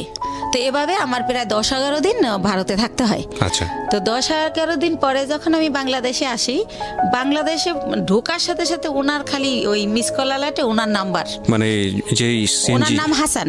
আচ্ছা আচ্ছা, সিএনজিওয়ালা ভদ্রলোকের নাম হচ্ছে হাসান। হ্যাঁ। তো উনি হচ্ছে এত আসতেছে ওনার মেসেজ। তো আমি আবার ভাইয়া বাসে উঠলে মাথা ঘোরে একটু, সেজন্য ফোনও ইউজ করি না, খুব জরুরি ছাড়া হ্যালো বলি না, ফোন থুয়ে দেই ব্যাগে। তো এত SMS, তারপর আমি একটু ব্যাক করলাম যে ভাইয়া এতবার ট্রাই করছেন কেন? তো বললো আপনি কোথায় ছিলেন, মানে সে বলতে স্যার চিৎকার করে কাঁদতেছে, 11 দিন হয়ে গেছে আপনার কোনো খোঁজ নাই, আপনি কি মানুষ, আপনি এরকম পারলেন কি করে, এই সেই উনি ওনার মতো বলেই যাচ্ছে নন স্টপ। তো আমি বলি যে ভাইয়া আমি তো ভাবছিলাম 2 দিন পর আসবো, কিন্তু আমার অসুস্থতার কারণে আমার 11 দিন লাগছে। তো হ্যাঁ, উনি বলতে স্যার কাঁদতেছে, ওনার নাকি অনেক কষ্ট হচ্ছিল, উনি খুব মিস করছিল, উনি আমার বাসার সামনে যে ঘুরে আসতো, এভাবে বলতেছে। আমি অবাক হলাম যে ওনার সাথে তো আমার ওরকম কিছু না, জাস্ট কয়েকদিন ওনার গাড়িতে চড়ছি, এই তো। তো উনি এরকম কেন করলো বুঝলাম না। আমি নিজে গাড়িতে বসে এটা করতেছি। তারপর ওই আপাদের আমার পাশে সাজেদ আপা বাসা, ওনারে শেয়ার করলাম যে আপা এরকম। তা আপা বললো ওই লোকটা তোমারে ভালোবাসে। তাই আমি বলি কি যে আমার যে 2 ছেলে, আমার যত ভালোবাসা তো ছেলেদের, আর আমি ছেলে ছাড়া জীবনে কিছু ভাবি না। দেখেন আজকে 8 বছর ওর বাবার সাথে আমার কোনো যোগাযোগ নাই, তারপরেও কিন্তু আমি এই ছেলেদের নিয়ে আসি। আর এখন তো ধরতে গেলে বুড়োই হয়ে গেছি, এখন আর ভালোবাসা টাসার কোনো দাম নাই। এরকম মনে হয় এমনি বলে বা কিছু একটা। আপার সাথে এইভাবেই কথা হলো। তারপরে পরের দিন অ্যাজ ইউজুয়াল ওই যে আমার তো মাল দিতে যেতে হবে, আমি যেদিন আসি তার পরের দিনই মাল না দিলে তো আমার টাকা দিবে না। তো উনি তো জানি যে পরের দিন আসতে হবে, উনি সকালে গাড়ি নিয়ে আসে। তো আমি বলি ভাইয়া আমার খুবই টায়ার্ড লাগতেছে, আপনি আমার দোকানগুলো তো চেনেন, স্লিপগুলো আমি দিয়ে দেই, আপনি মালগুলো দিয়ে আসেন, আপনার যা ভাড়া হয় আমি দিয়ে দেবো। আর আমি লগে গেল ভাইয়া মালগুলো উনিই ক্যারি করে, উনি উঠাই দেয়, আমি আবার লেবার ওই শোরুমে ফোন দিলে ওরা লেবার পাঠায়, তো তাদের সাথে সাথে উনি ক্যারি করে। তো আমি কই আপনি ফোন দিলে আপনি একটা করে ফোন দিবেন, লেবার নামবে, এভাবে দিয়ে আসবেন। তো বলে আচ্ছা। তো এইভাবে উনি আমার মালগুলো দেয়। তো আমি আবার টেনশন করি যে আমি তো জীবনভর বিশ্বাস করে ঠকলাম, একজনকে বিশ্বাস করলাম, সে আমার নিজে বললো যে আমার 60 লাখ টাকা পুঁজি, সেইটা নাই, উদয় হয়ে গেল। আবার এখন আবার আমার এই কয়টা টাকা লয়ে যদি ফলাই যায় আমি কি করব, এভাবে টেনশন করতেছি। কিন্তু আবার প্রতিটা মালিককে আমি বলে রাখছি যে আমার লোক গেছে ওই সিএনজিওয়ালা, তো মালটা দেওয়ার পর আমারে জানাবেন পুরো মাল বুঝাই দিছে কিনা স্লিপের। তো ওরা আবার আমারে একটু পরপর ফোন দিয়ে জানাচ্ছে প্রত্যেকটা কোম্পানি যে হ্যাঁ আপা মাল পাইছি। তখন ভাবলাম যেহেতু মাল পুরা দিছে তাইলে টাকাও আমারে দিবে।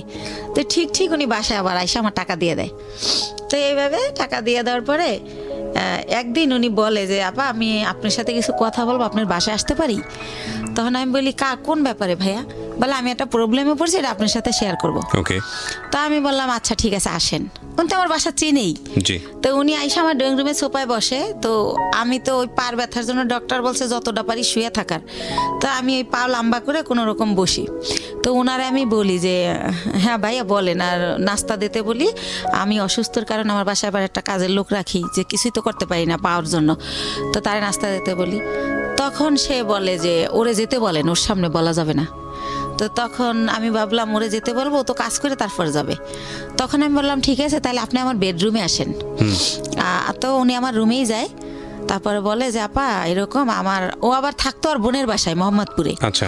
আর বলে রাখি ওর বোন জামাই হচ্ছে একটা গভর্নমেন্ট জব করতো সমাজ কল্যাণ অধিদপ্তরে, ঘুষ নেছে, সে কারণে ওনার জবটা চলে যায়। তারপরে সে কি করে, তার কাজ হচ্ছে মানুষের জব দেবে বলে টাকা নেয় 8 লাখ 10 লাখ, যে গভর্নমেন্ট জব দেবো আমি, গভর্নমেন্টের অমুক সচিব, মিথ্যাচার করে। তো এইভাবে উনি বিভিন্ন লোকের থেকে টাকা আনে। তো এইভাবে ওই হাসান ওনাকে কয়েকজন লোকের থেকে টাকা এনে দেয়। তাই এখন উনি জবও দেয় না, টাকাও দেয় না, তারা হাসানকে খুব টর্চার করে, গ্যাঞ্জাম করে। তো এটার পরে কি করছে, হাসানের বোন আবার জব হয়েছে একটা পরিকল্পনায়, সে গেছে খুলনাতে। তো বোনের বাসা খালি, এ শুনে ও আবার ওই খালি বাসায় আসে, আইসা থাইকা সিএনজি চালায়। এটা আমি আগেই জানতাম, আমার কথায় কথায় বলছিল। তো ওই দিন যেটা নতুন বলে সেটা হচ্ছে যে ওরে নাকি ওর 2টা ফ্রেন্ড নিচে আইসা ফোন দেয় যে তোর বাসা তো খালি, তোর বাসায় কি একটু আসা যাবে? তো উনি আমার যেটা বলছে, তা ওনারা বলে যে হ্যাঁ, ও বলে যে হ্যাঁ আয়, সমস্যা নেই। তো উনি যখন গেট খোলে, ওনারা থাকে 4 তলায়, তখন দেখে 3টা ছেলে সাথে একটা মেয়ে। তখন বলে মেয়েটাকে, কয় আমাদের ফ্রেন্ড। কয় তুই তোরা মেয়ে নিয়ে আসছিস কেন? তোরাতে কেউ দেখলে, দারণ টারণ দেখলে আমার বোন জামাইকে বলে দেবে আমার অবস্থা খারাপ। তো বলে না, তোরাতে কেউ দেখবে না, আমরা আবার আধা ঘন্টা পর চলে যাব। তো তারপরে নাকি তারা ওই সময় ওই ইয়াবা নাকি বাবা কি জানি বলে, ওইটা খায়। জি। ওইটা খায় ওই যে 3টা ছেলে, আরো 4 ছেলে আর ওই মেয়ে। তো ও নাকি জীবনে এটা কোনোদিন খায় নাই। ওই দিন ফার্স্ট ওই মেয়েটা ওরে জোর করে খাওয়ায় যে আমি মেয়ে মানুষ খাই, তুমি ছেলে কেন খেতে পারবে না? তারপরে খায়, ওরেও খাওয়ায়। ওইভাবে নাকি ভিডিও করে, ছবি তোলে। ইভেন্ট ভাইয়া ও যেটা বলেছে, এটা খাওয়ার পরে নাকি ওরা ফিজিক্যালি রিলেশন করে। কে বলেছে এটা? এটা হাসান বলেছে আমাকে। ওকে।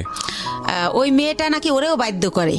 ও আবার ইসলামিক মাইন্ডের কথাবার্তা বলতো, আমিও জানি ও ইসলামিক, কিন্তু ও বলে যে ওই মেয়েটা আমাকে জোর করে এটা করে, আমি তো জীবনে এটা প্রথম খাই, আমার হুঁশ থাকে না সে কারণে। ওকে। তো তখন ওইগুলাই এখন ওই মেয়েটা ছবি আর ভিডিও করে রাখছে, এখন আমাকে ব্ল্যাকমেল করে যে ওইগুলো পেপারে দিয়ে দিবে। মেয়েটা ব্ল্যাকমেল করে? এই ঘটনা এসে আপনাকে হাসান বলছে? হাসান বলতেছে। ওই মেয়েটার নাম শানু। তো এটাও বলে। তো বলার পরে আমি বলি ব্ল্যাকমেল কিভাবে করে?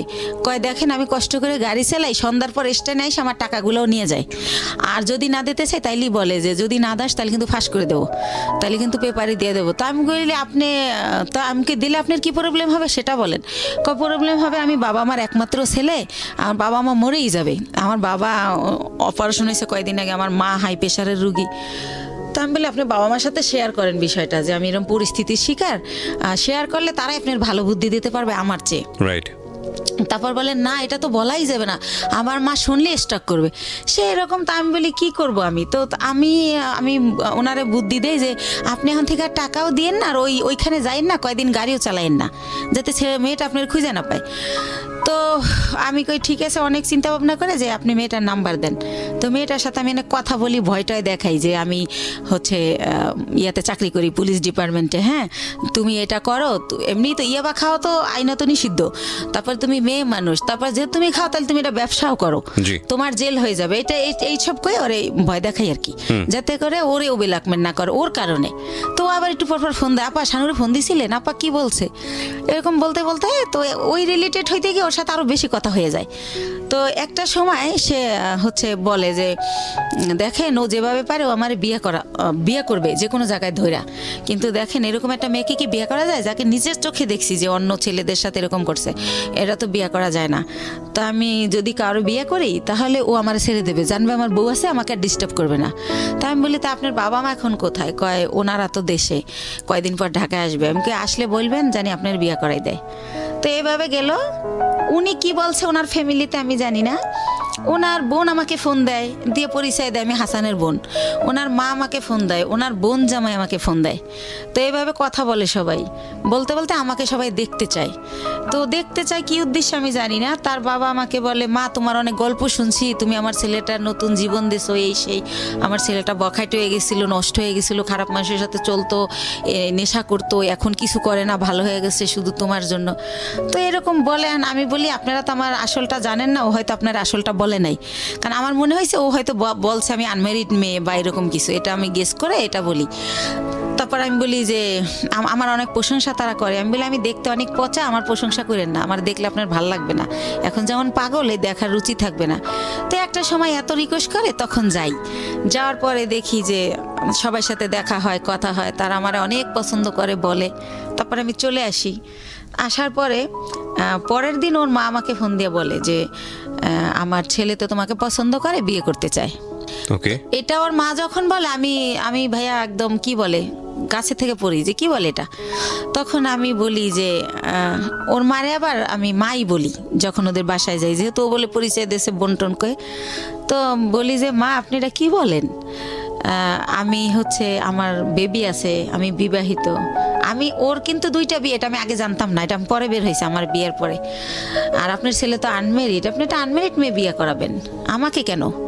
তো এটা বলার পরে বলে, দেখো মা, আমার ছেলে আমাকে তোমার ব্যাপারে সবই খুইলা বলছে, কিন্তু আমার ছেলে যেহেতু সংসার করবে, ছেলে যেহেতু তোমাকে ভালোবাসে, আমাদের আপত্তি তো থাকার কথা না, আর তোমারও আপত্তি থাকার কথা না, কারণ ও তো দেখছে তোমার 2টা ছেলে আছে, ও তোমার বাসায় যাতায়াত করে, এতদিন ধরে তোমার সাথে পরিচয়, তুমিও তারে দেখছো, অসুবিধা কোথায়?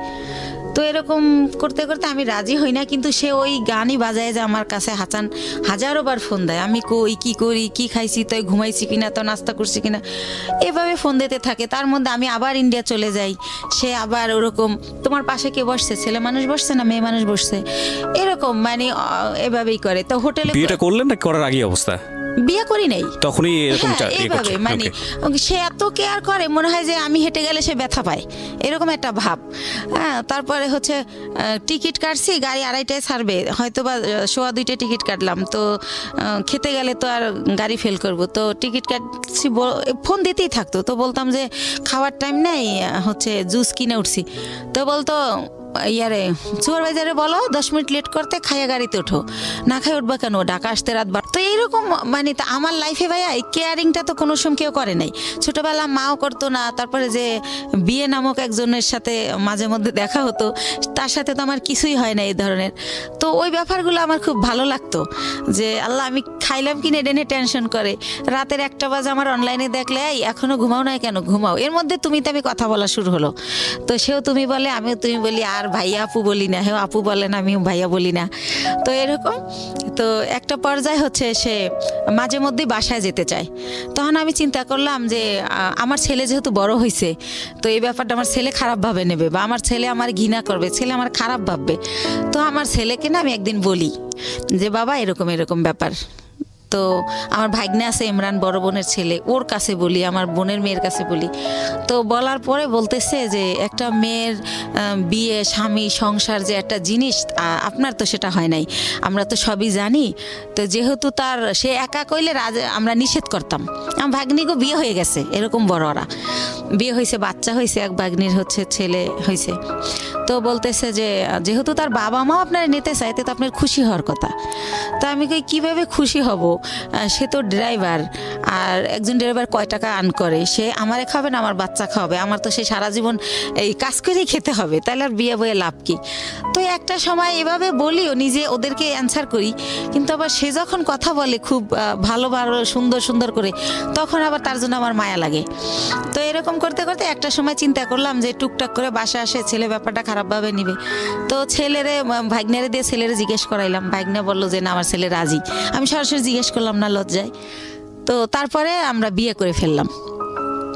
বিয়ে করলাম হচ্ছে ভাইয়া এই যে মার্চ মাস গেল, এর আগের মার্চের 13 তারিখে।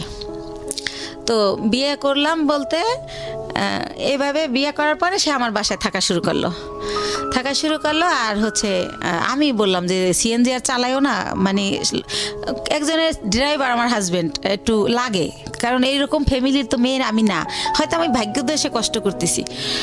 তো পরে ওর ভিসা পাসপোর্ট করলাম, ভিসা লাগাইলাম যে আমার সাথে সাথে ইন্ডিয়া যাবা, দুইজনে মিলে ব্যবসা করি। আরও একটা চিন্তা করলাম ভাই এই ব্যবসায় হচ্ছে অনেক মাল তো ওয়েট হয়, একটা ছেলে আসলেই দরকার হয়। যেবার আমার ছেলে আমার সাথে যায় আমি একটু অনেক শান্তি পাই, আমার কষ্ট কম হয়। ছেলে না গেলে 4-5টা ব্যাগ আমার যদি লেবার না পাই আমার ক্যারি করতে হয়, অনেক কষ্ট হয়। তো সব কিছু মিলে টিলে ভাবলাম যে ঠিক আছে, ওর ফ্যামিলিও ছোট, 1 ভাই 1 বোন, বোনেরও বিয়ে হয়ে গেছে, বাবা মাই তো আছে, ঝামেলা নাই, করে ফেলি। তো এইভাবে যাই হোক বিয়েটা হলো, খুব ভালো, শ্বশুর শাশুড়ি খুব ভালোবাসে। তো এরপরে রোজা চলে আসলো, ঈদের সময় আমি শ্বশুর শাশুড়ি সবার জন্য গিফট টিফট কিনলাম। শাশুড়ি আবার বলে বলে দিল তার বোনের ছেলে, বোনের মেয়ে, তাদের যত আত্মীয় আছে সবার জন্য কিনতে, বাস কিনলাম, তো দিলাম। তো আমার শাশুড়ি আবার আমার 2000 টাকা দিল একটা ড্রেস কিনতে। আর আমার হাজব্যান্ড এর মধ্যে ভিসা পাসপোর্টের কাজ চলতেছে, সে আর যায় না এতদিনে ইন্ডিয়া, তারে সব কিছু দিলাম। প্রতিদিন তারে 500-1000 টাকা পকেট খরচ দিচ্ছি, মানে দিয়ে রাখতেছি, যখন শেষ আবার দিচ্ছি, এরকম এভাবে চলতেছে। তো তারপর আমি আরও একবার গেলাম একা। তো এর পরের বার সে আমার সাথে গেল। তো যেহেতু সে আমার সাথে গেল, এখন যদি ভাইয়া যেখানে ব্যবসা করি সবাই আমাকে অনেক রেসপেক্ট করে। এখন যেহেতু তার ছবি আছে আমার কাছে, আপনারা চাইলে দেখতে পারেন, কাবিনটাও আমি নিয়ে আসছি, চাইলে দেখতে পারেন। 20 লক্ষ টাকার কাবিন করা হয়েছে আমাদের বিয়ের যে খরচটা ওটাও আমি দিছি, কারণ ওর তো টাকা ছিল না। তো ওর মাই শিখাই দিছিল যে 20 লক্ষ টাকার কাবিন করবা, না হলেও যদি পরে আবার কেউ বিয়ে টিয়া করে, কম টাকার কাবিন থাকলে বেশি হলে আর করতে সাহস পাবে না। তো এইসব দেখে না মনে হয়তো ওর মা বাবা ওর চেয়ে আমার বেশি ভালোবাসে। আর যেহেতু আমি ছোটবেলা থেকে ভালোবাসার খুব অভাবী ছিলাম, ওদের ভালোবাসাগুলো পেয়ে না আমি এত হ্যাপি হয়েছিলাম বলার মতো না। তো এইভাবে চলতে থাকে। এর মধ্যে আমার শাশুড়ি আমারে বলে যে গত বছর অক্টোবরে যে শাহনাজের তো বিয়ে হয়েছে 5 বছর, তো ভদ্রলোকের আবার আগের ঘরে বউ বাচ্চা আছে, আমার ননদরে বিয়ে করে হচ্ছে অন্যভাবে, যাই হোক সেটা আমি বলবো না। তো যাই হোক পরে বলে যে ওর তো অনুষ্ঠান করা হয় না, দেশের কেউ জানে না, তো এবার ডিসেম্বরে তোমার আর ওর অনুষ্ঠান একসাথে করবো আমরা। ডিসেম্বরের 26 তারিখে ডেট করছে। তো আমি বললাম আচ্ছা ঠিক আছে। আমার শরম, আমি আবার এটা বললাম যে মা আমারটা করেন না, শাহনাজেরটা করেন, যা যা করার আমি করব, টাকা পয়সা যা লাগে আমি দেবো, কিন্তু আমারটা করেন না, আমার লজ্জা লাগে। আচ্ছা। তো এটা আমি বলার পরে উনি হচ্ছে অনুষ্ঠান। তখন কি আপনার মানে জাহিদ তো আগের হাজবেন্ডের নাম? হ্যাঁ। ওর সাথে কি ডিভোর্স হয়ে গেছে নাকি? জাহিদকে ওইটা আমি বলি না ভাইয়া, জাহিদকে আমি 14 সালে ডিভোর্স দিই। 14 সালে ডিভোর্স দিয়ে দিয়েছেন? ডিভোর্স এর জন্য দেই যে আবার কখন হুট করে আইসা দাবি করে, সেজন্য আমি 14 সালে ওরে ডিভোর্স দিয়ে দেই। ওকে। তো ও কি করে যে এভাবে বলে, তো বলার পরে লিস্ট আসতে থাকে, যেহেতু বিয়ে করা গ্রামে অনুষ্ঠান করবে, এটা লাগবে সেটা লাগবে। তো আমি যখন ইন্ডিয়া যাই আমার ননদ ফোন করে বলে যে আমার জন্য লেহেঙ্গা আনবা, আমি বিয়ের দিন পরবো। তো তার জন্য আমি অনেক সুন্দর দেখে একটা 12,000 টাকায় লেহেঙ্গা কিনে নিয়ে আসি। তারপরে যা যা বলে মোটামুটি, এবার আমার শাশুড়ি আমার লিস্ট দেয় যে আমার দাদি শাশুড়ি, আমার নানি শাশুড়ি, আমার মামা শ্বশুরের শাশুড়ি, সবার জন্য কাপড় কিনতে বলে।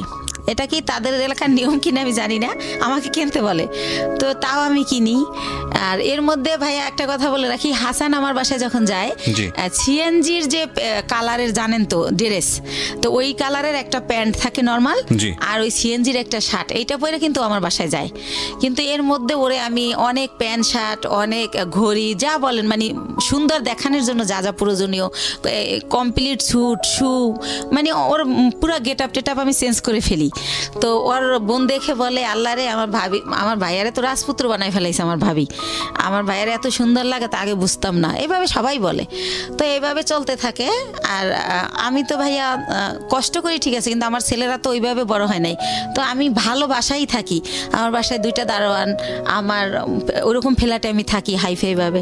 তো ফ্ল্যাটে যেহেতু যে বাসায় উনি এভাবে যাওয়ার পরে তারা তো সন্দেহ করবে যে এই পুরুষটা এর বাসায় ঢোকে কেন, আমার নেগেটিভভাবে নিবে। তো তাদেরকে আমি পরে বলে দেই যে ভাইয়া ওকে আমি বিয়ে করে ফেলছি, এরকম হয়। আবার আমি যখন ইন্ডিয়ারে নিয়ে যাই দেখি কানাকানি করে মালিক কর্মচারীরা যে একে, কারণ আগে তো আমি যেতাম, আমার সাথে আমার ছেলে যেত, তখন যদি ভাবে যে আপনার ছেলের বয়স কত ছিল যখন ওই ভদ্রলোককে বিয়ে করলেন হাসানকে? এই তো 1.5 বছর আগে। আমার ছেলের তো 2001-এ জন্ম, 18 চলে। তো ওরা রাজি ছিল বিষয়টা নিয়ে? হ্যাঁ রাজি ছিল, যে হাসানকে তারা বাবা হিসেবে নিতে চাচ্ছে বা এরকম। বাবা বলে না, আঙ্কেল ডাকে, কিন্তু আপনার হাজবেন্ড হিসেবে অনুমতি দিছে। আচ্ছা ঠিক আছে, ওকে। তো তো কি করে, না অনুমতি না দিলে তো আমি করতেই পারতাম না, করতামই না, সত্য কথা যেটা, আমার সন্তান সবার আগে। তো তারপরে আমি দেখি ওরা কানাখোসা করে, তখন আমি ভাবি যে আমার সম্মানটা তো নষ্ট হয়ে যাবে। তো তখন আমি মালিককে ডেকে বলি যে ভাইয়া কানাখোসা করার কিছুই নাই, ও আমার কোনো বয়ফ্রেন্ড না বা কোনো অন্যরকম কিছু না। ভারতে আবার অনেক মেয়েরা কি করে ভাইয়া অন্য একটা ছেলের সাথে চলে যায়, তো এরকম একটা প্রবাদ আছে। তখন আমি বলি ভাইয়া আমি তো রিসেন্টলি বিয়ে করে ফেলছি, ও আমার হাজব্যান্ড। এভাবে ইচ্ছা করে সবাইকে আমি বলে দেই। তো সবাই বলে না ভালোই হয়েছে, ছেলেটা ভালো। তো যাই হোক এভাবে চলতে থাকে। তো ডিসেম্বর মাসে আমি তো ওই অনুষ্ঠান করব না, কারণ ওই হলুদ দেবে কি করবে না করবে, আমি বাচ্চা কাচ্চার মা, আমার এটি ভালো লাগে না। তো আমি বলি যে মা আমি সব দেবো কিন্তু আমি যাব না। তো সব কেনাকাটা করে দেই। ওর বোন জামাই আমাকে লিস্ট ধরাই দেয় যে সে হচ্ছে গরু কিনে দেবে, আর মুরগি হতে যত বাজার এই টাকাগুলো আমি দেবো। তো এই কথায় কথা আমি হাসানকে বলে ফেলি যে হচ্ছে আমি এত টাকা কই থেকে দেবো, তাহলে তো আমার ব্যবসার পুঁজি থাকবে না। তখন হাসান বলে যে তুমি দিতে পারবে না, তাদেরকে বইলে দিতে, আমারে বলো কেন? তখন আমি বলি তুমি আমার হাজবেন্ড, আমার ভালো মন্দ তো তোমার দেখার দায়িত্ব, তুমি এখানে থাকো খাও, আমরা একসাথে না, তো তোমাকেই তো বলবো। তখন একটা পর্যায়ে ও আমাকে বলে যে তোমার তো অনেক আছে আমি যতদূর জানি, তো এখানে কত দেওয়া লাগবে, হয়তো 50,000 বা 1 লাখ টাকা লাগবে খাওয়ানে, এটা দিতে বা তোমার অসুবিধা কি? এই প্রথমবার থেকে আমি এটা কষ্ট পেলাম। তখন আমি একদিনকে কথায় কথায় আমি বলি যে মা আমার নিজের মায়ের আদরও আমি পাইলাম না, তোমারে তো মা বলেই জানি, মাই ডাকি। সে আমার একটা অনেকভাবে হাট করে, সেই কথাই বলি, মাই জানতাম এতদিন, কখন যে তুমি শাশুড়ি হয়ে গেলা বুঝতেই পারলাম না। এই কথাটা আমি বলি। বলার পরে বলে কি যে সত্য কথা বলে সবার কাছেই খারাপ লাগে, সেইভাবে রেগে রেগে বলে। তখন বলে এই শোনো তুমি আমার ছেলেকে ইটালি পাঠায় দাও। মানে শাশুড়ি বলে? আমার শাশুড়ি বলে। আমার ছেলে এই বিষয়গুলো কি আপনি আপনার হাজবেন্ডের সঙ্গে শেয়ার করতেন যে আমার শাশুড়ি এগুলো বলে, এই কথাগুলো তোমার কথা কিনা? হ্যাঁ শেয়ার করতাম। তখন হাসান কি বলতো? সে অস্বীকার যাইতো, সে বলতো আমি বলি নাই। তো তারপরে একটা সময় আমি চিন্তা করলাম যে ঠিক আছে, আমার এক বোন থাকে ইতালিতে, তো চিন্তা করলাম যাবো, ভাই ইতালি যাওয়ার অনেক খরচ, তাহলে আমার জমি বিক্রি করে দিতে হয়, তাছাড়া তো আমার টাকা নাই। তো আমি হাসানকে বললাম দেখো আমি 45,000 টাকায় জমি কিনছিলাম, রেজিস্ট্রি নিয়ে 60,000 পড়ছিল, সেই জমির দাম এখন 20 লাখ টাকা উঠে গেছে। তো এই জমি যদি এখন আবার আমি বেশি, আমার বোন কিনবে, বাইরে বেচতে দিবে না, তা আমার হয়তো 10-12 লাখ বেচতে পারবো, তাহলে তো আমার সঞ্চয় শেষ। তারপর দেখা গেল আমি কোনো কারণে যেতে পারলাম না, তাহলে তো আমার কিছুই রইলো না। তার সাথে তুমি আমি এখানে ব্যবসা করি, ভালোই তো আছি, তো ইটালি যাওয়ার দরকার কি? তখন ও বলে হ্যাঁ ঠিক আছে তাই করি, যাওয়া লাগবে না, বাদ দাও। আর বিদেশ কি ভালো নাকি? বিদেশ অনেক কষ্ট, ও বলে। হ্যাঁ ও আমার সামনে এগুলো বলে, ওদিকে যাবার আর মায়েরে বলে যে ওরে বলো আমাকে ইতালি পাঠিয়ে দিতে। তো এটা আমি আর বুঝি না। তো একদিন আর মাই বললে ফেলে, আমি বলি যে তোমার ছেলে তো মা যেতে চায় না। তো বলে কে বলছে আমার ছেলে যেতে চায় না? তুমি আমার ছেলেরে বুঝাও, তখন আমার ছেলে কি তোমার উপরে যাবে? সেজন্য তোমার সান্ত্বনা দেয়। তো এভাবে রূপ খুলতে থাকলো। তারপরও চলতেছিল মোটামুটি। ঈদের 2 দিন আগে হঠাৎ করে আমার শাশুড়ি আমাকে বলতেছে যে ঈদের কেনাকাটা কি শেষ করছো? তো এর মধ্যে একটা কথা ফেলে গেছি, যেহেতু ভাইয়া ডিসেম্বরে ফেলে যায়নি ঠিক, সবাই আমি দিলাম সব কিছু। ইভেন শীত, দেশে মেহমান গেলে কই ঘুমাবে, সেজন্য আমি ইন্ডিয়া থেকে কম্বল আইনে দিলাম, ঠিক আছে, বড় বড় কম্বল। তো সব কিছুই তো দিলাম। তারপর তারা তো আমার কিছু দিল না, তাইলে এখন ঈদে আমি তার সব ফ্যামিলিরে কেন দিব? আর আমার কাছে অত টাকাও নাই, যেটা সত্য কথা। তো তখন আমি এবার ঈদে তাদের জন্য কোনো কেনাকাটা করি না, এই একটা কারণ। আর শ্বশুর শাশুড়িকে শুধু দেব। কিন্তু 22 রোজায় আমার শাশুড়ি আমাকে ফোন দিয়ে অনর্থক কথা শোনায়, অনেক গালাগালি করে। তখন আমি বলি মা এভাবে কথা বলতেছো কেন?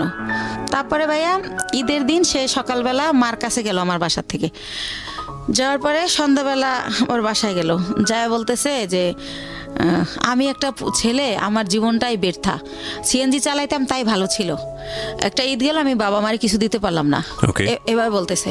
সংসারের খরচ থেকে ও দিত আপনাদের? না ও কই থেকে খরচ দিবে? ও জাস্ট একবার আমার সাথে ইন্ডিয়া গেছে, একবার আমার মালের সাথে ইন্ডিয়া গেছে, এই আমারে কোনো টাকা দিত না। আচ্ছা, আমার খরচই চলতো, ও আমার এখানে থাকতো খাইতো সবকিছু। উল্টো আরো ওর মার ওষুধ লাগবে 2000 টাকা পাঠাও। ওর মা আবার বললো কি তোমার শ্বশুর একটু পর পর চা খায়, আমি লাকড়ির চুলা জ্বালাইতে পারি না। তারপরে আমি সিলিন্ডার গ্যাস কিনতে বললাম যে মা কত টাকা লাগবে? বললো যে 5000। তো আমি ঢাকা জিজ্ঞেস করে দেখলাম 3000, কিন্তু শাশুড়ি বললো 5000। তো আমি 5000 টাকা পাঠাই দিলাম। এরকমের যখন যা চায় আমি দিচ্ছি, কিন্তু তার ছেলে আন করতেছে না, বাট আমি যা লাগতেছে সবই দিচ্ছি, কোনো করতেছি না, যেহেতু আমি বলছি যে গাড়ি চালাইও না, সেজন্য। তো এভাবে চলতেছে। তো ঈদের 2 দিন পরে হাসান আমাকে বলল, শোনো তোমার একটা কথা বলি, তুমি যেহেতু 5 লাখ টাকা দিতেছো না, তাহলে যতদিন আমার এই চাকরিটা না হয় ততদিন আমি তোমার বাসায় আসতে পারবো না, এটা নিয়ে তুমি কোনো ঝামেলা করবা না। তা আমি বললাম, বাসা আসবা না, থাকবা কোথায়? শাহনাজের বাসায়। আমি শাহনাজের বাসায় তো 2টা রুম, একটায় মায় থাকে, মুক্তা থাকে, আর একটা ওরা জামাইয়েরও থাকে, তুমি কোথায় থাকবা? আমি মার সাথেই থাকবো। তো এরপরে ভাইয়া কি হয়, রাতে থাকে না, আসে 1000 টাকা 500 টাকা চায়, দেই, আবার চলে যায়। ওকে, ও ট্রেনিং এ যাইতে নাকি লাগে, লাঞ্চ করতে লাগে, ট্রেনিং করায়, কোথায় আগারগাঁও না কোথায় সেটা বলে। তো আপনি সংসারের খরচ চাইতেন না, এটা তো তার দায়িত্ব, মানে সংসারটাকে ভরণ পোষণ করার। কার? তা আপনার হাজবেন্ডের। হ্যাঁ দায়িত্ব তো, কিন্তু সে তো কিছু করতেছে না। এই যে সে বলতেছে যে জব, সে তো সিএনজি চালাতো। সিএনজি চালাতো, কিন্তু সিএনজি তার মাই আমাকে বলছে ওরে চালাতে দিও না, ঠিক আছে? তখন কি অফ ছিল সিএনজি? হ্যাঁ অফ ছিল, তখন আর চালাতো না, বসেছিল। ওকে, ও বসে ছিল বিদেই তো আমি আবার ওর পরিবারের সবকিছু খরচ দিতাম। বুঝতে পেরেছি। তো এভাবে হচ্ছে বলতেছে, আর ওই মাঝে মাঝে যায় আর চলে আসে, যায় চলে আসে, 10-15 মিনিট 20 মিনিট এভাবে থাকে। তো হঠাৎ করে কি হলো, ও গত মাসের 26 তারিখে আমাকে স্টেট কার্ড বইলে দিল যে দেখো আমার পরিবার চাচ্ছে না তোমার সাথে সংসার করি, সো তোমার সাথে আমার আর সংসারটা করা হবে না। ওকে। ও আর ওর বেকার থাকার আরেকটা কারণ ভাইয়া, যেটা হয় গত ঈদের 4-5 দিন পরে ওই যে ওই মেয়েটা শানু, ও আমার থেকে টাকা নিয়ে ওই মেয়েটাকে বাজার করে দেয়, ওই মেয়েটার ঘর ভাড়া দেয়। তো ওই ব্যাপারগুলো জানতে পারি, শানুই আমাকে বলে যে আপনি আটকাই রাখলেন না, ও তো আমারে কালো বাজার দিয়ে গেছে। তো এই ব্যাপারটা ওর মার সাথে আমি শেয়ার করি যে মা, ও আমার কাছে দিয়ে টাকা নিয়ে যদি তোমাদের দেয় আমার দুঃখ নাই, কিন্তু ওনা শানুরে দেয়। তখন বলে যে তুমি কালকে বাসায় এসো। তো ওনাদের বাসায় যাই, তখন ওর বাবা মা ওর মাথায় কোরআন শরীফ দেয়, কোরআন শরীফ মেইলা যে তুই কোরআন শরীফ শিয়া কর, শানুর বাসা আর কোনোদিন যাবি না। তখন ও এটা বলার পর আমরা বাসায় চলে আসি। আসার পর ও বলে, কাজটা তুমি ঠিক করলা না, এই কথাটা তুমি যদি বাবা মাকে না বলতা তারা আমার এই কোরআন শরীফ নেওয়া হইতো না। তো আল্লাহর এমন হুকুম, কি করে, আমার ঈদের নতুন ড্রেস পরেই তার পরের দিনই সেই মেয়েটার বাসায় যায়। তখন ও ধরা খাই যায় যে ওখানে গেছে। তো যেদিন ধরা খায় তার পরে 2 দিন পরে ও দেখি যে প্যান্ট পরে না, দোকানে গেলে ও প্যান্ট পরে যেতে, এখন লুঙ্গি পরে যায়। তো কি হয়েছে, তো বলে যে আমার গোড়া উঠছে। এরকম পরে ভাই আস্তে আস্তে আল্লাহর কি জানি না আমি, ওইটা ওর হচ্ছে পুরা একদম ঘা হয়ে যায়, পছন্দ হয়ে যায় একেবারে। তো পছন্দ হয়ে যায়, এখনো ছোট বাচ্চার মতো খাটে শুয়ে থাকে সোজা হইয়া, ওই একেবারে উলঙ্গ অবস্থায়, কাপড় পরতে পারে না। আর আমি সবসময় দরজা আটকায় রাখি, আমি বেরোইলেও আটকাই দেই, আবার ঢুকলেও আটকাই দেই, এইভাবে থাকে। তো এইভাবে ও 3 মাস ভোগে ভাইয়া। তো এইভাবে ওরা আমি কিভাবে ডাক্তারের কাছে নেব, তো আমি ছবি তুলে চর্ম বিশেষজ্ঞ, যৌন বিশেষজ্ঞরে দেখাই মেডিসিন নেই। তো যখন একটু ভালো হয় তারপর ওরা সরাসরি নিয়ে ডক্টর দেখাই। তো এইভাবে 3 মাস ভোগে তখন। তো ওই সময় আর বাপ মা আমাকে অজুহাত দেয় যে ওই মেয়েটার কাছে কোরআন নেওয়ার পরেও গেছে, এই জন্য আল্লাহ ওর এই পাপের শাস্তি এটা দিছে। তাই তুমি যদি ওরা গাড়ি চালাইতে না দাও, ও তাহলে আর ওই মেয়েটার কাছে যাওয়ার সুযোগ পাবে না, সবসময় তোমার সাথেই থাকবে, তাই তুমি আর গাড়ি চালান বন্ধ করে দাও। তো তারা এটা বলে। তো সবকিছু মিলেই ও বেকার থাকে, এই অসুস্থতার কারণে থাকতে হয়, এভাবে থাকে। তো যাই হোক, এখন যেটা মূল ঘটনায় আসতেছি, ও কি করলো, আমার এই 1.5 বছরের মধ্যে আমি এই ফার্স্ট ওই দিন ওরে অনেক কিছু বলে ফেলি। বলার পরে ও আমাকে ফোন দিয়ে যে লাউর দিয়েছে আমি সেটা জানি না, লাউর দিয়া বলে যে হ্যাঁ কি বলবো বলো। তারপর আমি ওর মা যে যা বলছে যে ইটালি পাঠানোর লেগে চাপ দিয়েছে, এই সেই। তারপরে ও কি করলো, আসলো আপনার বাসায়? ও আর আসেই নাই, এই পর্যন্ত আর আসেই নাই।